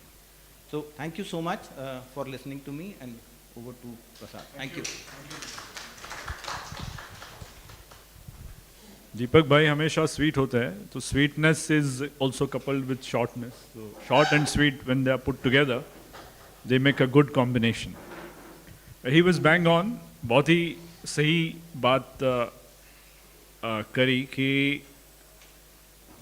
identification of the right kind of stakeholders for building capacities. मतलब whose capacities are we building? ये भी हम लोग तो capacity building के business में है, सब बात करते हैं, whose capacities matter and whose capacities we build. अब इंजीनियर्स की कैपेसिटीज़ बिल्ड करने के लिए हमारे पास इंस्टीट्यूशंस है, हमारे पास कॉलेजेस है। अभी कॉलेजेस, हम तो यूनिवर्सिटी के कैंपस में ही बैठे हैं, यहाँ पे हालांकि स्टूडेंट्स नहीं है, लेकिन इंजीनियर्स की कैपेसिटी बिल्ड करने के लिए काफ़ी व्यवस्थाएं है। लेकिन जो लोग सबसे निचले वाले स्तर के ऊपर काम करते हैं, those who work at the grass root level, उनकी कैपेसिटीज़ का क्या होता है? दीपक was right in saying that we need to define the stakeholders when we start thinking about and acting upon building the capacities. And the second thing is about institutional processes. Well, I mean, Deepak bhai, it's not a turnkey process. जैसे बलवंत साहब ने बात की और हम पहले भी बात कर रहे थे, जो शहर 25,000 50,000 की आबादी के लिए बना है, उधर अगर उससे 10 गुना लोग आके रह रहे हैं तो इंफ्रास्ट्रक्चर तो कम पड़ने वाला ही है। और अगर हर एक को आने वाले टूरिस्टों के लिए या आने वाले यात्रियों के लिए, मतलब all these hill places are either religious places, worship places of worship, या टूरिस्ट प्लेसेस है, तो यात्रीगण तो हमेशा आते रहते हैं। तो हर एक को यात्री की सेवा के लिए अगर होटल या गेस्ट हाउसेस बनाने हैं तो 90 डिग्री या और भी कहीं जाके घर बनने वाले हैं। We need to keep that in consideration and see as to how the institutions need to look into their own capacities, not only to prepare the rules. Rules तो है, rules के बगैर कुछ नहीं होता, rules तो बनता है, सब rules है, but to enforce those rules, उसके लिए हमारे पास कुछ है नहीं। तो इसलिए हम चलते हैं अभी कि हमारी जो संस्था है रेडार में ये जो निचले स्तर वाले लोग हैं, मतलब स्टेक होल्डर्स है, आर्टिजन्स हो या इंजीनियर्स हो, इनकी कैपेसिटीज बिल्ड करने के लिए, our name also says engineers for disaster relief, but we have non-engineers too on board. I'd like to invite Akhilesh to talk about the approach that an organization which is engaged in humanitarian capacity building has in terms of addressing the challenges that these smaller stakeholders who work at the grassroots level face. Akhilesh, please. Thank you, sir. Okay, so I'll straight away get to the point. As sir mentioned, Radar India, it's registered engineers for disaster relief. We have been working over past 2 decades, and we have responded to most of the disasters which have taken place in India. We've also responded in Nepal, Bangladesh, and other parts of the world. The approach which we have refined over a period of time, I'm going to talk about it, and I'm also going to talk about, take the specific cases where we have responded. So the approach which we take in terms of capacity building, a lot of people see capacity building as a tool to achieve something. We like to see it as a strategy. It's a strategy which will pay in the long run. As we keep talking about institutional capacity, individual capacity, but capacity building as a process, if it is seen as a strategy for building the organization and strengthening it to reap out the objectives for which it was set on. So in a disaster scenario or humanitarian scenario, we can either do it proactively or on real time basis. या तो हम तैयार हो सकते हैं पहले से ही disaster scenario के लिए, या फिर जब डिज़ास्टर आता है तब हम तैयारी करें कि हमें किस तरह से रिस्पॉन्ड करना है. Here Balwant sir has also highlighted, and Deepak ji also highlighted about the need of capacitating stakeholders at different levels. So it's very important, it becomes very important to understand what are the gaps in the capacity, existing capacity, and what we have been following at Radar India is a cascaded approach. We are a small organization, and we humbly submit that though we try to do more, but we also know that we can do only limited work. So the approaches which we have taken is that we have conducted training of trainers. We have trained individuals who have further trained many more individuals, which are not in our ecosystem, but we are aware of the fact that they have trained many more other individuals. We provide supervised practice. So when we provide capacity building sessions, there is a mentorship and supervision by the trainer, and it ensures quality as well as the right orientation. So the idea is building individual capacity as well as organizational capacity so that institutional capacity is strengthened. So we are looking at individual capacity as well as organizational capacity. Coming on to the case of, we are sitting in Uttarakhand, and Uttarakhand has seen series of disaster, faced it, and have come out of the disasters. Radar India responded in 2013 flash floods which occurred in Uttarakhand. What we did, all of you, I don't need to tell you, give you a overview of what happened in 2013. Everyone is aware of it. So what we did in the response, there was a challenge with the state government that there was lack of coordination amongst the different players which came on board. They wanted to work, help. There was government agencies, there were INGOs, there were civil society organizations. So government was aware of lack of coordination which was happening. So UNDMT was asked by the government of Uttarakhand to mainstream coordination function. So UNDMT asked us, and we deployed 15 skilled individuals. I'll also talk about the roster, radar roster, which has a pool of more than 250 skilled professionals who are available for deployment. So it is from the same pool that we deployed 15 trained skilled individuals, and we supported planning and implementation of WASH, public health in different sectors, as well as in recovery, preparedness and mitigation planning. So what was the outcome from this? Which came out as improved effectiveness in disaster response, recovery and mitigation. Similarly, we responded during Nepal earthquake.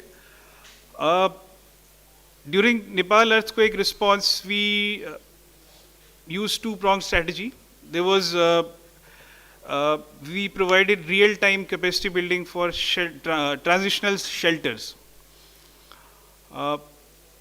and proactive training for building back safe shelters. There was an immediate need of shelters, as well as when reconstruction phase was going on. For that phase, we provided training. In the cascaded approach which I mentioned, there were 3 levels which we provided trainings. The first one was technical TOT for program staff, officials of Government of Nepal, NGOs, INGOs and UN agencies. Level 2 technical and TOT was for artisans, masons, carpenters and semi-skilled workers, which we were talking about, the people who are at different levels. How do we approach in terms of building their capacity? So here we had utilized that approach. The level 3 was, Deepak ji highlighted, what about the capacity of the community? So we had conducted sessions on knowledge and skill training for beneficiaries, homeowners, community volunteers. So what was the output from this Nepal earthquake response? We reached out to 15,000 community members, and 400 community level real-time training programs were conducted. In collaboration with IOM Nepal, 16 batches of construction quality and supervision for BBS training was conducted for 325 government engineers. We also conducted 14 training courses on different thematic areas: resilient WASH, livelihoods, CBDR, and so on. We had 292 participants from 95 different agencies, and these participants were trained by local trainers. They were Nepalese. So these trainers were earlier trained by radar. So we utilized the same approach.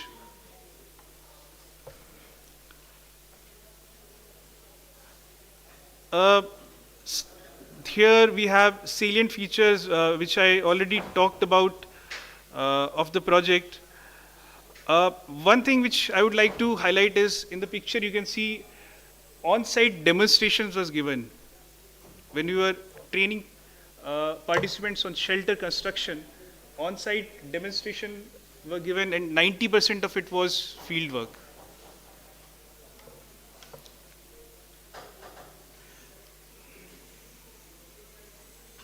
So there was also an interesting thing which happened. The participants who were trained, they were awarded certificates, and these certificates were recognized, and in the government projects they were utilized by the participants so as to generate further jobs or livelihood for themselves. So that is the value in terms of getting trained, which they reaped out of these trainings.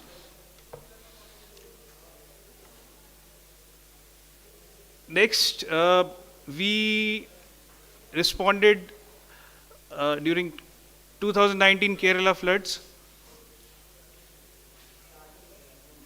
We conducted capacity building sessions with, along with technical, we also provided technical assistance to the government of Kerala. It involved, the capacity building sessions were conducted based on the rapid assessments which were conducted prior to designing the capacity building plan. What are the areas on which they have to be conducted. And the target audience for these trainings were district level and frontline workers from Kerala Water Authority, Health and Kudumshri departments, and school teachers and students. We also provided technical assistance on water quality testing and treatment, including equipment support. More than 3,500 individuals were directly reached, and we installed 20 community water filters during that period. And more than 500 community members and 300 government workers were trained during that period of our engagement. Now, what Radar India could offer, as you would have sensed some of it when I was talking, we can provide you, as I said, we have a pool of skilled professionals. We call them Radar India members. They go through a rigorous process. They also get trained through deployment and through our capacity building trainings which are conducted. They are available at short notice. We have experience of managing different phases of disaster management cycle. As I told you, we have responded to almost most of the disasters which have taken place in last 2 decades.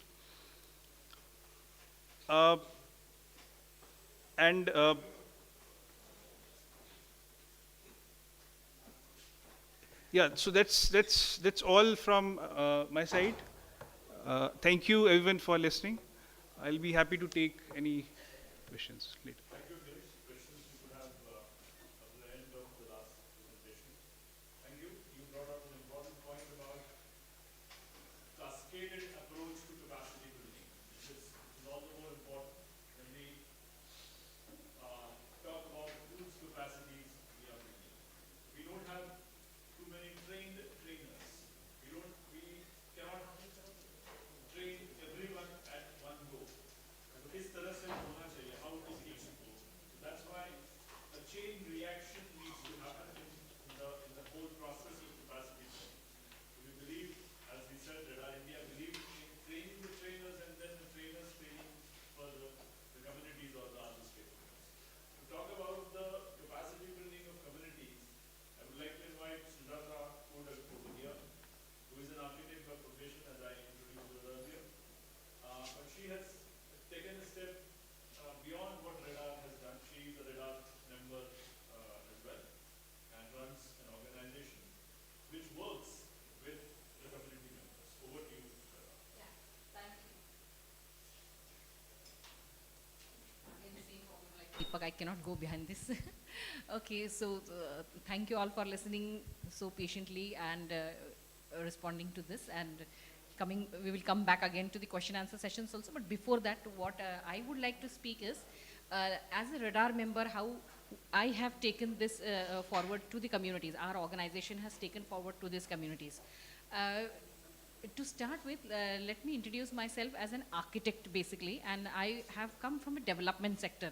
So I'm a practicing architect, and after I was being trained with Radar, then I also understood the need to work into this sector and into the humanitarian sector basically, and how to take this work forward to the communities. So this is our attempt to how we take this to the communities and how it is helping the communities in disaster safety.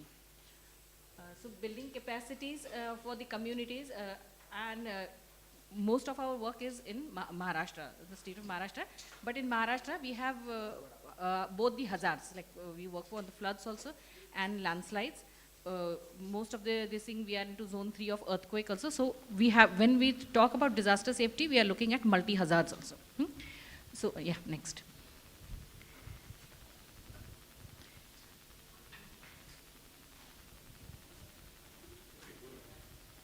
Next.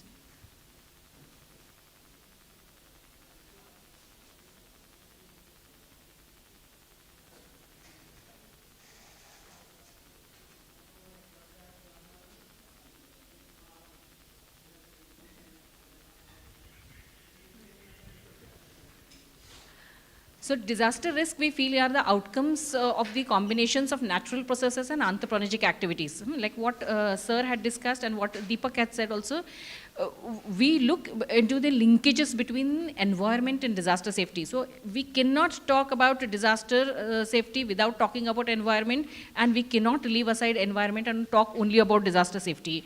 And that is the prime linkage what we try to bring out into our work also when we are talking about awareness and capacity building. So these are those. So how do we look at risk? We look at risk as a combination of both, and then how do we, where do we put in our effort when we are talking about environment and where we are talking about disaster safety? And like I said, because I have come from radar, capacity building is a strategy and not a tool. So we take this forward and we do not use that as a strategy. And how do we look at capacity building of communities then? So all these questions arise. Why, what, when, whom, and how? So why are we doing this? For whom are we doing this? How are we doing this? So all these questions, and we try to answer all these questions through our work when we are working with the communities for this safety. Next. So this is our approach. We assess, we articulate, we adapt, and then we advocate. So we start with the assessment of what is required for the vulnerable communities or disaster-prone, hazard-prone areas. Then we articulate what needs to be done after these needs assessment. What stage we are at, and how do we go forward from here? So that is what we do. How the communities adapt to it. So like we said that it is natural processes also, disasters also natural processes. But we do not stop only at saying that it is a natural processes. In the yesterday's plenary also and in today's this thing also, we have many times heard this, that it is all the natural processes, as something what we cannot do anything about it. But it is not only about that. So there are many activities which need to be done also in all the phases of disaster. So when we are talking about disaster, we are talking basically working into interventions into all the 3 phases. That is pre-disaster phase, disaster phase, and post-disaster phase. And post-disaster phase, what feeds in, what learnings are there, and how do we feed it again into the preparedness part of it, and how do we make the community safe, is a very important part of this. And that is why assessment comes in first, then we articulate what needs to be done, how the communities and how do we adopt to these, and then how do we advocate. So what happens next, that is what we are looking here at. So we did this assessment for 8 villages for disaster risk in Maharashtra. These are the 8 villages which are again prone to landslides, and that is why this assessment was done. And this is only a case study of how we work in the state of Maharashtra. When we come to, we say that articulate and adapting, these were, in these villages, we had conducted the focus group discussions and trainings. Now, who are the most vulnerable sections of the community? It is always children, and it is always women, because women are at home. Men maybe are outside, men may not be there to help also, especially when emergency arises. And that is why we feel that if we empower women on disaster safety, then the family is safe, then the community is safe. And that is how we take trainings with the women. So when we take trainings with the women, it cannot be, especially when we are in the rural areas or when we are in the communities, that we have to take the trainings which are suited for them. And we try to articulate the trainings in the modules in that way, that what is best for them. So understanding their needs basically. So this safety and evacuation training programs were given for the women, how to evacuate themselves at the term of, in the time of any disasters basically, and especially for the landslides and for the floods. That is what, which has come from our assessments. Next. Then this was for the children. So because children are very vulnerable, so we formed youth groups and we trained the youth groups, task force training, what sir was also saying. So these task force, these youths were identified, they were trained, and they were especially trained how to evacuate the small children also. So if we have to remove the children and take them to the safer conditions, and we did not stop only at training, but whatever basic resources that were required, those were also given, and how to gather these resources at the time of emergencies, and how to evacuate. These trainings and this capacity building of this youth group was done. Next.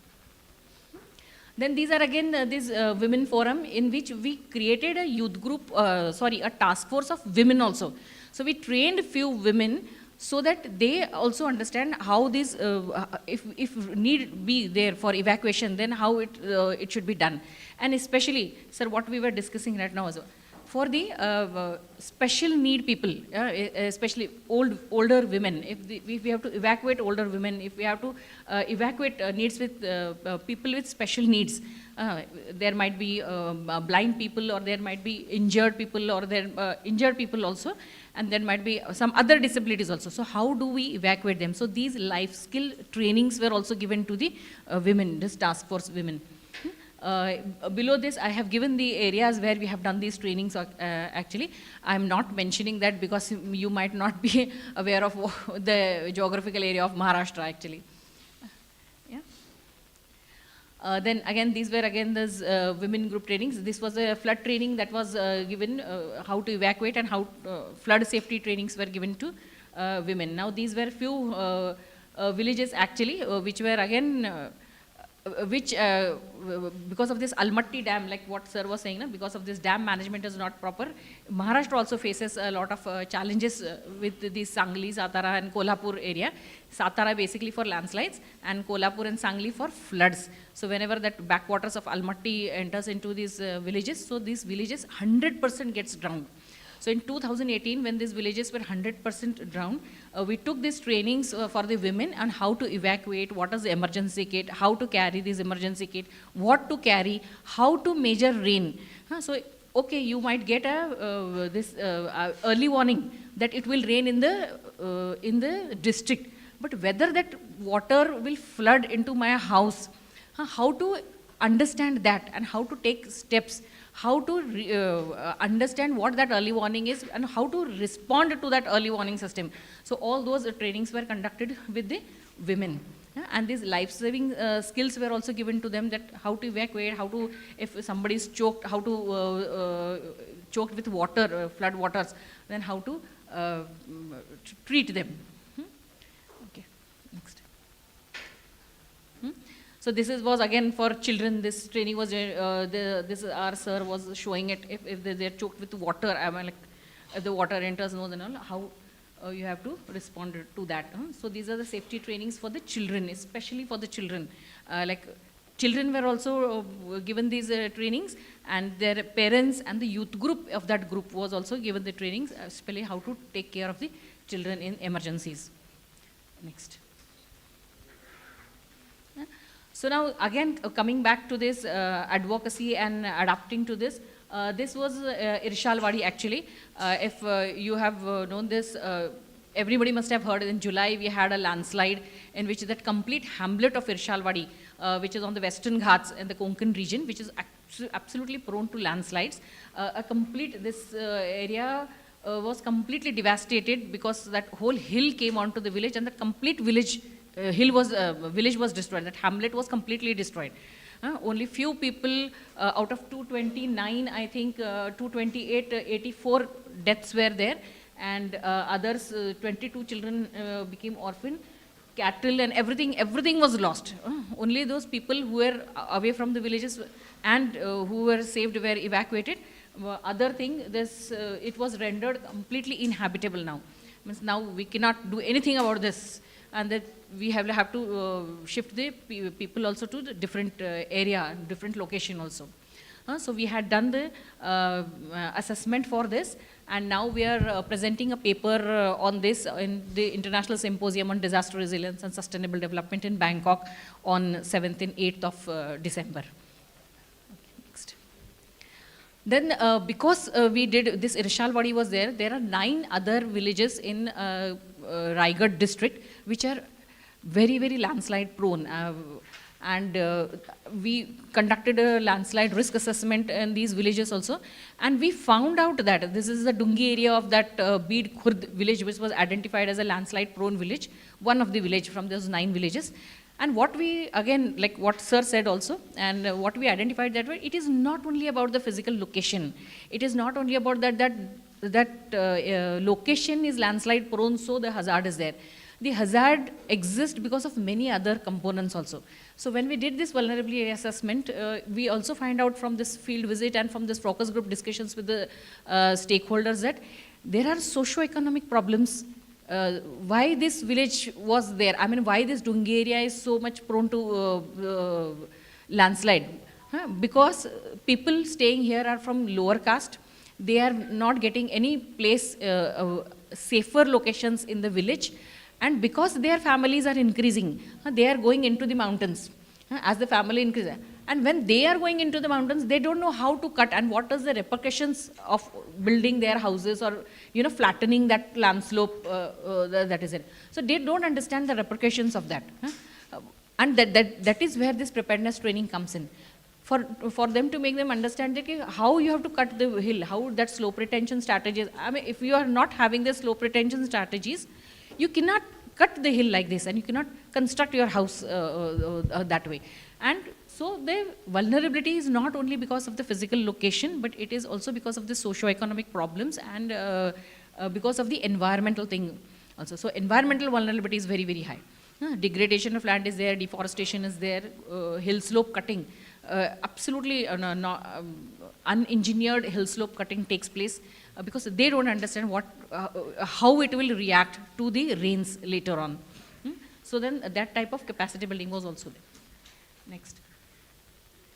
So these are some of our research and publications of whatever. So when we come to advocacy, when we say that we advocate, then it also goes as to the international audience for in terms of research papers. Next. And again, like what we have gained from radar is achieving disaster resilience to build back better. So we believe in building back better. It is not about, we are not leaving people or communities there, but we are trying to build it back better. Thank you.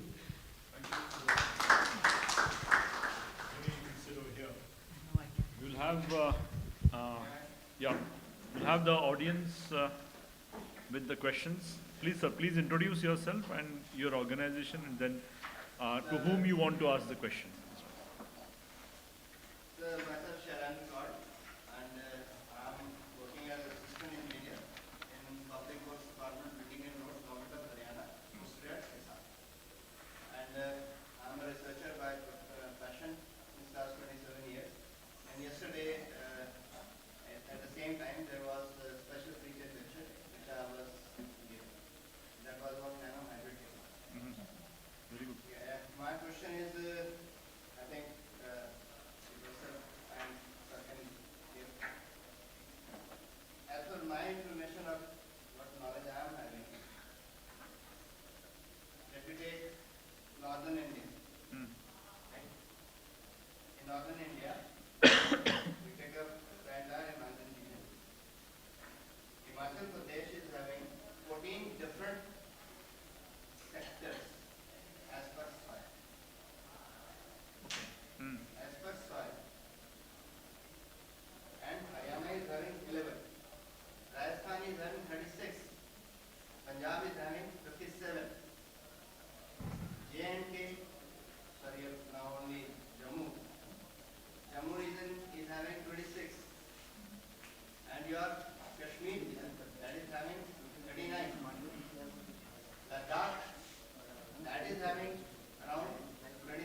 uniform product?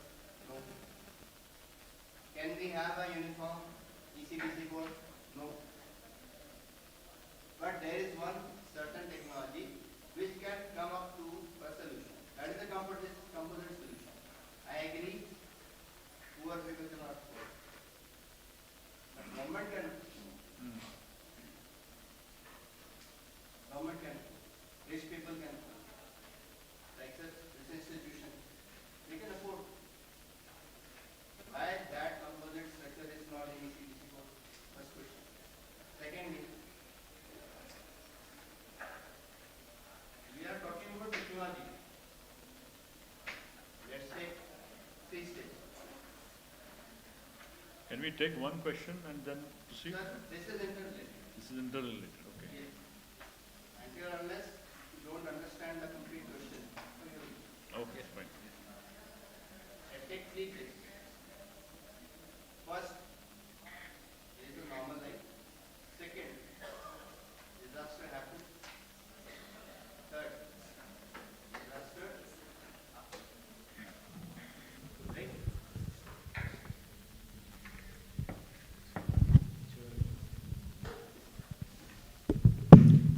Three cases. अब बहुत simple way में बात करें तो जब disaster हो चुका, site पे कौन है? सीओ साहब या एक फोर्स या स्टेट गवर्नमेंट का?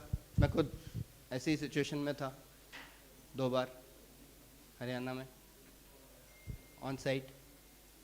अब मेरे पास जो इक्विपमेंट है, जो मैं यूज़ कर रहा हूँ, ठीक है, काम पूरा करना. अब उस टेक्नोलॉजी के लिए भी कितना अपग्रेडेशन आप करेंगे, वही बात फिर आ जाती है. हर टेक्नोलॉजी हर जगह काम नहीं करती. हमारी इंडियन डेमोग्राफी इतना डाइवर्सिफाई कंट्री है, हर जगह अलग अलग टेक्नोलॉजी चाहिए. Why we are not building our own? Question is this. Why vocal for local, that is a national motto nowadays. Why we are not promoting that? Why we are not picking up ancient technology? They are sufficiently enough. There are structures who are 1,000 years old, but still nothing happened to them, even in Himachal. Why? One such example is in Goa. There is a church entirely made of food grains. Nothing happens. Same is Rakhi Gadi. There is a museum in Haryana. That bricks, they are made of food grains. In short, technology matters, right? And all the case study that matters. So we have to integrate these things. Why that not is in policy? Question is this, but I have given you the entire brief because from first to last, we have to consider everything. Thank you, Mr. Shailendra. Yeah, let us answer we get lost otherwise. Though I don't feel that we would be in a position over here to answer all your questions because we have a systemic problem issue. I will request both of them to respond. We can speak one to one later on. Yeah. Basically,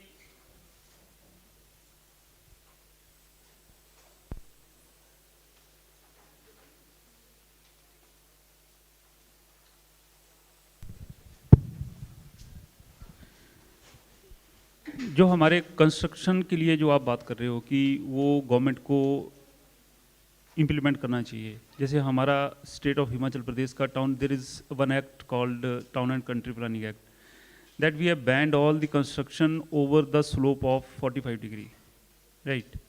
and below that 45 degree any construction can be made, number 1. Number 2, disaster does not distinguish the person is poor or the rich. And number 3rd is the material that we can say about the building codes, what the architect or the civil engineer recommends. Can that be affordable to the poor? Can he afford all these things or not? There are a number of things बहुत सारे ऐसी situations हैं कि आपको जो उसका steel है, अब वो स्टील का as per your recommendation as a civil engineer that cannot be affordable to a person living below poverty line. He has to construct, no, government cannot construct houses to each and every individual of the state. No, there are, listen, there are building codes to the government everywhere. I think there is no building, rather our 5 or 6 bridges were collapsed. Maybe some other reasons for that, but otherwise no building in Himachal Pradesh has collapsed during this disaster. It was all the private buildings and the private houses constructed by the people. And the quality of the material used for construction of that is the question, whether a person running below the poverty line can afford such building codes or not. And government cannot take care of each and every individual. That we can say, I'm sitting in the government, we take decisions. We are in the SDMS. We launched, this time there was a special leave package was given in Himachal Pradesh, only keeping in mind the situation of the poor people, that let the poor people construct a good house. That the government of Himachal Pradesh during this special leave package is giving 7 lakh rupees to each person, each house which has been damaged. इसके अलावा जो है, in spite of that, we are providing the cement for construction of house at the government rates. We are providing all bricks and all grids and all materials on government rates and all. So government is taking care of for the post-disaster activities. But we can, if we analyze if we make a survey of the vulnerability of the houses, that these are the vulnerable houses and may damage during any kind of disaster. It is not possible to allow these all houses to destroy or to reconstruct all these houses, or to have a retrofitting kind of materials maybe used for saving the houses or not. But building codes are there. It is the politics, or it is the political will of the people how to implement. That I am saying, if you visit Shimla, you will find the houses or the buildings having constructed up to 85 degree slope. But there is a provision in the law. But we are not, I am the person, I have my connection with some higher authorities, I will get the things done. There are the people sitting, the civil people, the junior engineers and AE, what you are saying of all these people, right? So I think you have taken my answer. Maybe Deepak sir will respond and then. अकेले में बात करेंगे, अकेले में Shailendra, so Shailendra, first of all, I think we are here not that competent to tell you why a particular construction technology has not been used by government, first of all. No, I'm again, please. So I think as a whole, I have seen government taking initiatives and doing pilots on different technologies. I've seen them doing pilots on different kinds of bridges, हर तरह के bridges को लेकर आना, दूसरे countries के अंदर जाके उनसे learn करना, systems को बदलना. ऐसा नहीं है कि ऐसा नहीं होता है. तो government के अंदर ये सब होता है.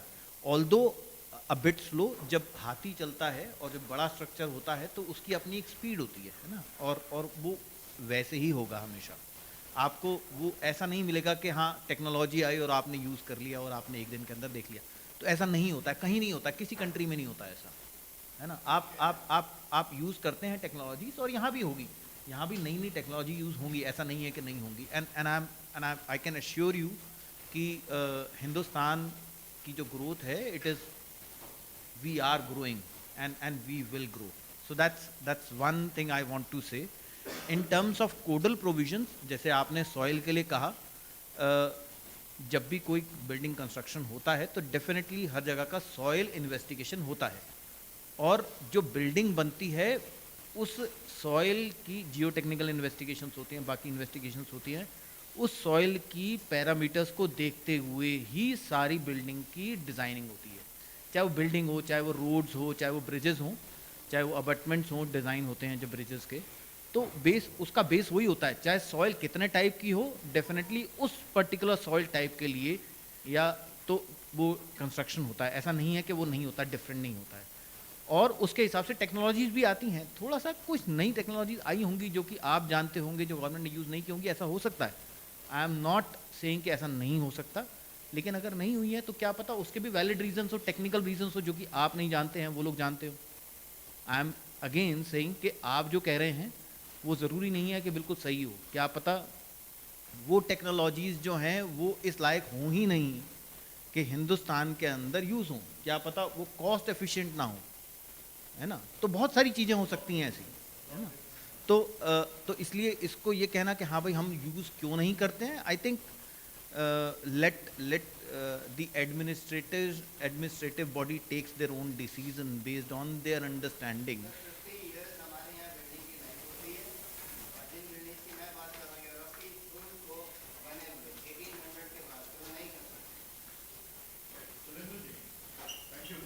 Thank you.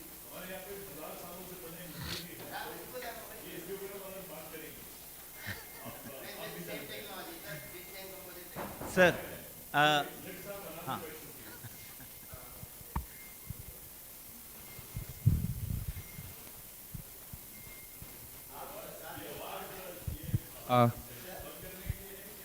Thank you very much. My name is Yogesh Garbyal, and I represent Climbing Beyond the Summit, CBTS. It's a non-profit. We are mostly focusing on climbing beyond the summits, that's CBTS.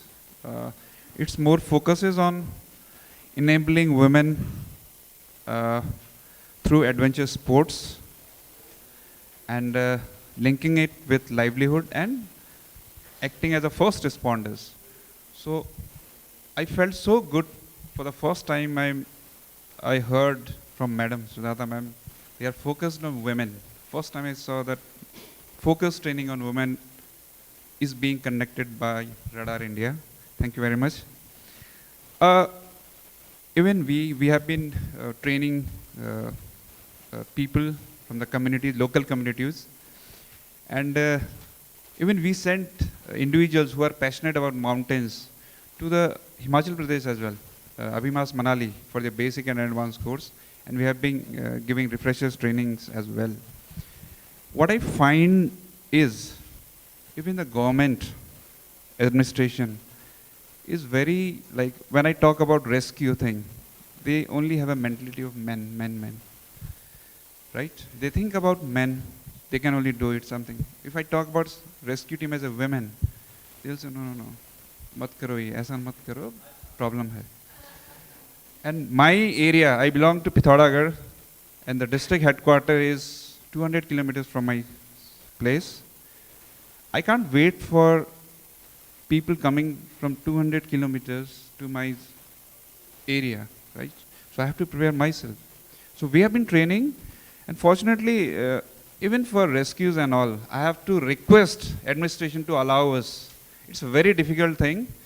They are not prepared, their team is not there, even SDRF is not there, and I have to request multiple times to send our team to that location. And I'm very, very happy to say that in 2021, because of the flash flood, 48 meters RCC road was damaged, completely damaged, and almost close to 72 villages of the upper Himalayas, ranging from 3,000 feet to 12,000 feet. That was the only road for all defense personnel and all that was struck, and 6 women mountaineers, those were trained, were present at that particular location. And she's the one, she is Kalavati Badal. She led the operation. They made a safe passage for those areas, I mean in that particular river, and they made almost 5,000 people to safely cross this particular thing. Until the temporary bridge was built, till then they were very much there in the 24 hours, they were present there. My just question is that, how to change this mindset? Because I'm finding it very difficult, even after carrying out so many operations, it's very difficult for us to change the mindset of individuals or institutions, right? we are talking about building capacity building of institutions and all. So it's getting very difficult. I have to talk through multiple channels to, I mean, ensure that to what you call it, उनको मुझे समझा के वो करना पड़ता है. So कैसे इसको करें? Thank you. ये मेरा question.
You were talking about changing mindsets.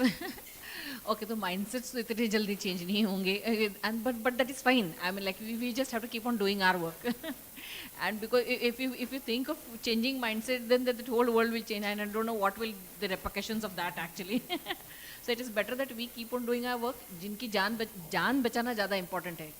Whether it is a man or a woman who is rescuing, that is not important. First responders are important. और first responder कोई भी हो सकता है. Actually, अगर वो World Trade Tower का example लिया तो everybody must have heard the story of that dog, no, who has saved 3,000 lives or something like that, who went on up and down, not 3,000, sorry, I missed the number. I really don't know, but something nearing to 300 or something like that. But that dog saved that lives, so many lives. So ये ज़रूरी नहीं है कि कौन है, जान बच रही है, that is more important. That is what I feel. And secondly, अगर आप हमारी strategy को पूछते हो कि how we do that, तो we actually don't make big hush-hush of that. If we are training women, then we do it in their way. So that local context जो होता है ना, we just have to respect that, acknowledge that, and we keep on doing that work. Yeah. And one more thing I want to share with you, that the first responder की जो बात कर रहे हो ना, I may be the first responder. I will tell you one thing that I experienced personally. Before 5 years back, I was, this was in 2020, that was 3 years back, I was posted as SDM in some subdivision. And during this COVID, one hospital for the COVID patient was set up in my location. And that was basically the regional water sports center at Pong Dam. There was a hospital, their hostel was converted into a hospital, COVID hospital, and within 2 days, 50 COVID positive patients were admitted there. The local administrator, I have to visit all these patients once in 2 days to ask them about their health and about their food basically, what we provide them, any other needs. That I know, I have to go there, I know what to do, what to do, what not to do. Similarly, the situation, even in during the disaster, every member of a family, if he is aware what to do, what not to do, that can suffice the cause, and that can save the life of even my family members. Number one. Number two, we have trained these 15,000 people. We have trained it. It is not a false data. It is on our website. You can check it out. There are 1,500 Apda Mitars that have been trained. But what we experienced, NDRF people are sitting behind us. Ask these people, any one of such volunteers, whether they came to the rescue operation, such a rescue operation, to participate with these people? No. If disaster happens in my house, I will try to evacuate, I will try to do the things accordingly. If the same situation happens in my village, I will be scared that what will happen? I may die. My parents, my mother, my father, they will not, my sister, they will not allow me to go there. This is the mindset we have to change. It is not the women or the men. No, I think it is my personal view that this disparity should not be there in the society. Everyone is equal, whether the woman, if she finds that I can do this thing, she has to come out. She has to come out. No, it is our mindset, that is a woman, that is a man, she cannot do, she can do. No, nothing doing. Everyone can do.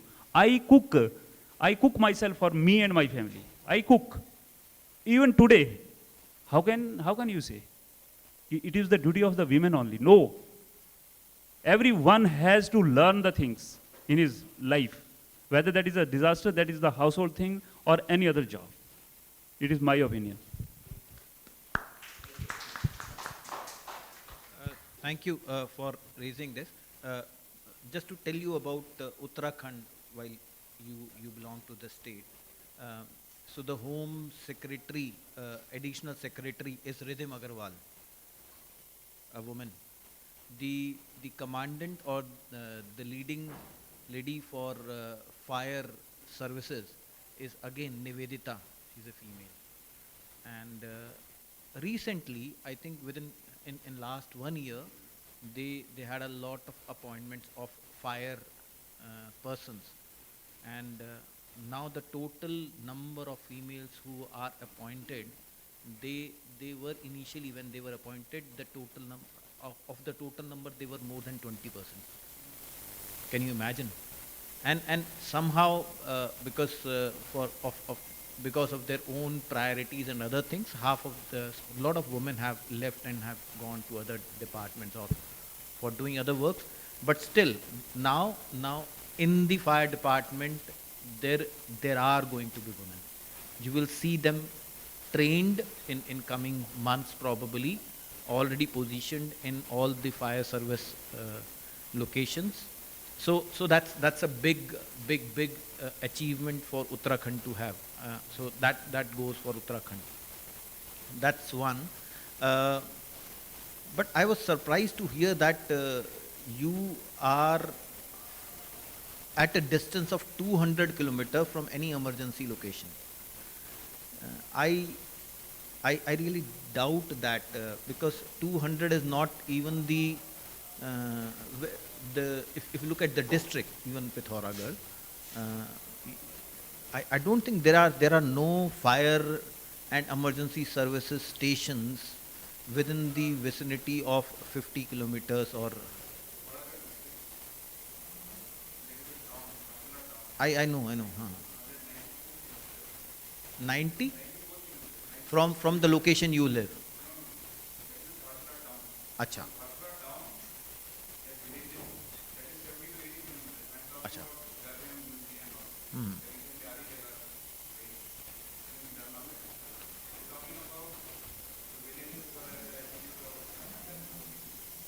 And there are no fire services department. There is no existence. Huh?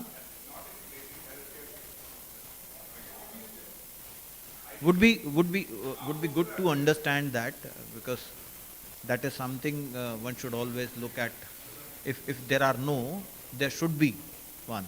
So please write to me. Please let me know those locations, and if there is anything we can do, we'll definitely make sure that something happens. Thank you. Here's more light to throw on the same. Same situation के बारे में मैं बताऊं आपको कि basically disaster हमने तो बिल्कुल लाइव देखा है एंड डिज़ास्टर को रेस्क्यू भी किया है लोगों को, हमने इवैक्यूएशंस भी की हैं and all every kind of disaster I in my life has seen right. मैं आपको एक इंस्टेंस बताता हूँ. There was one district in Himachal Pradesh, district Kullu, and during this disaster one panchayat was totally cut off from these roads and all. There was no communication, even lights and all was totally damaged. Right, what the people they did, they only just have a communication with the local administration, that where our helpline 1077 and all that is there in all the states. They simply contacted the district administration that there is no road connectivity, we have lack of ration and all medical facilities, we are lacking of these medicines and all. There was no thing. Ab in situations mein, what will you do? Immediately, the local administration has to respond to such queries and such problems of the people. That is the life saving of the persons who are there stuck in the area where you cannot go, you don't have any other communication. What is there?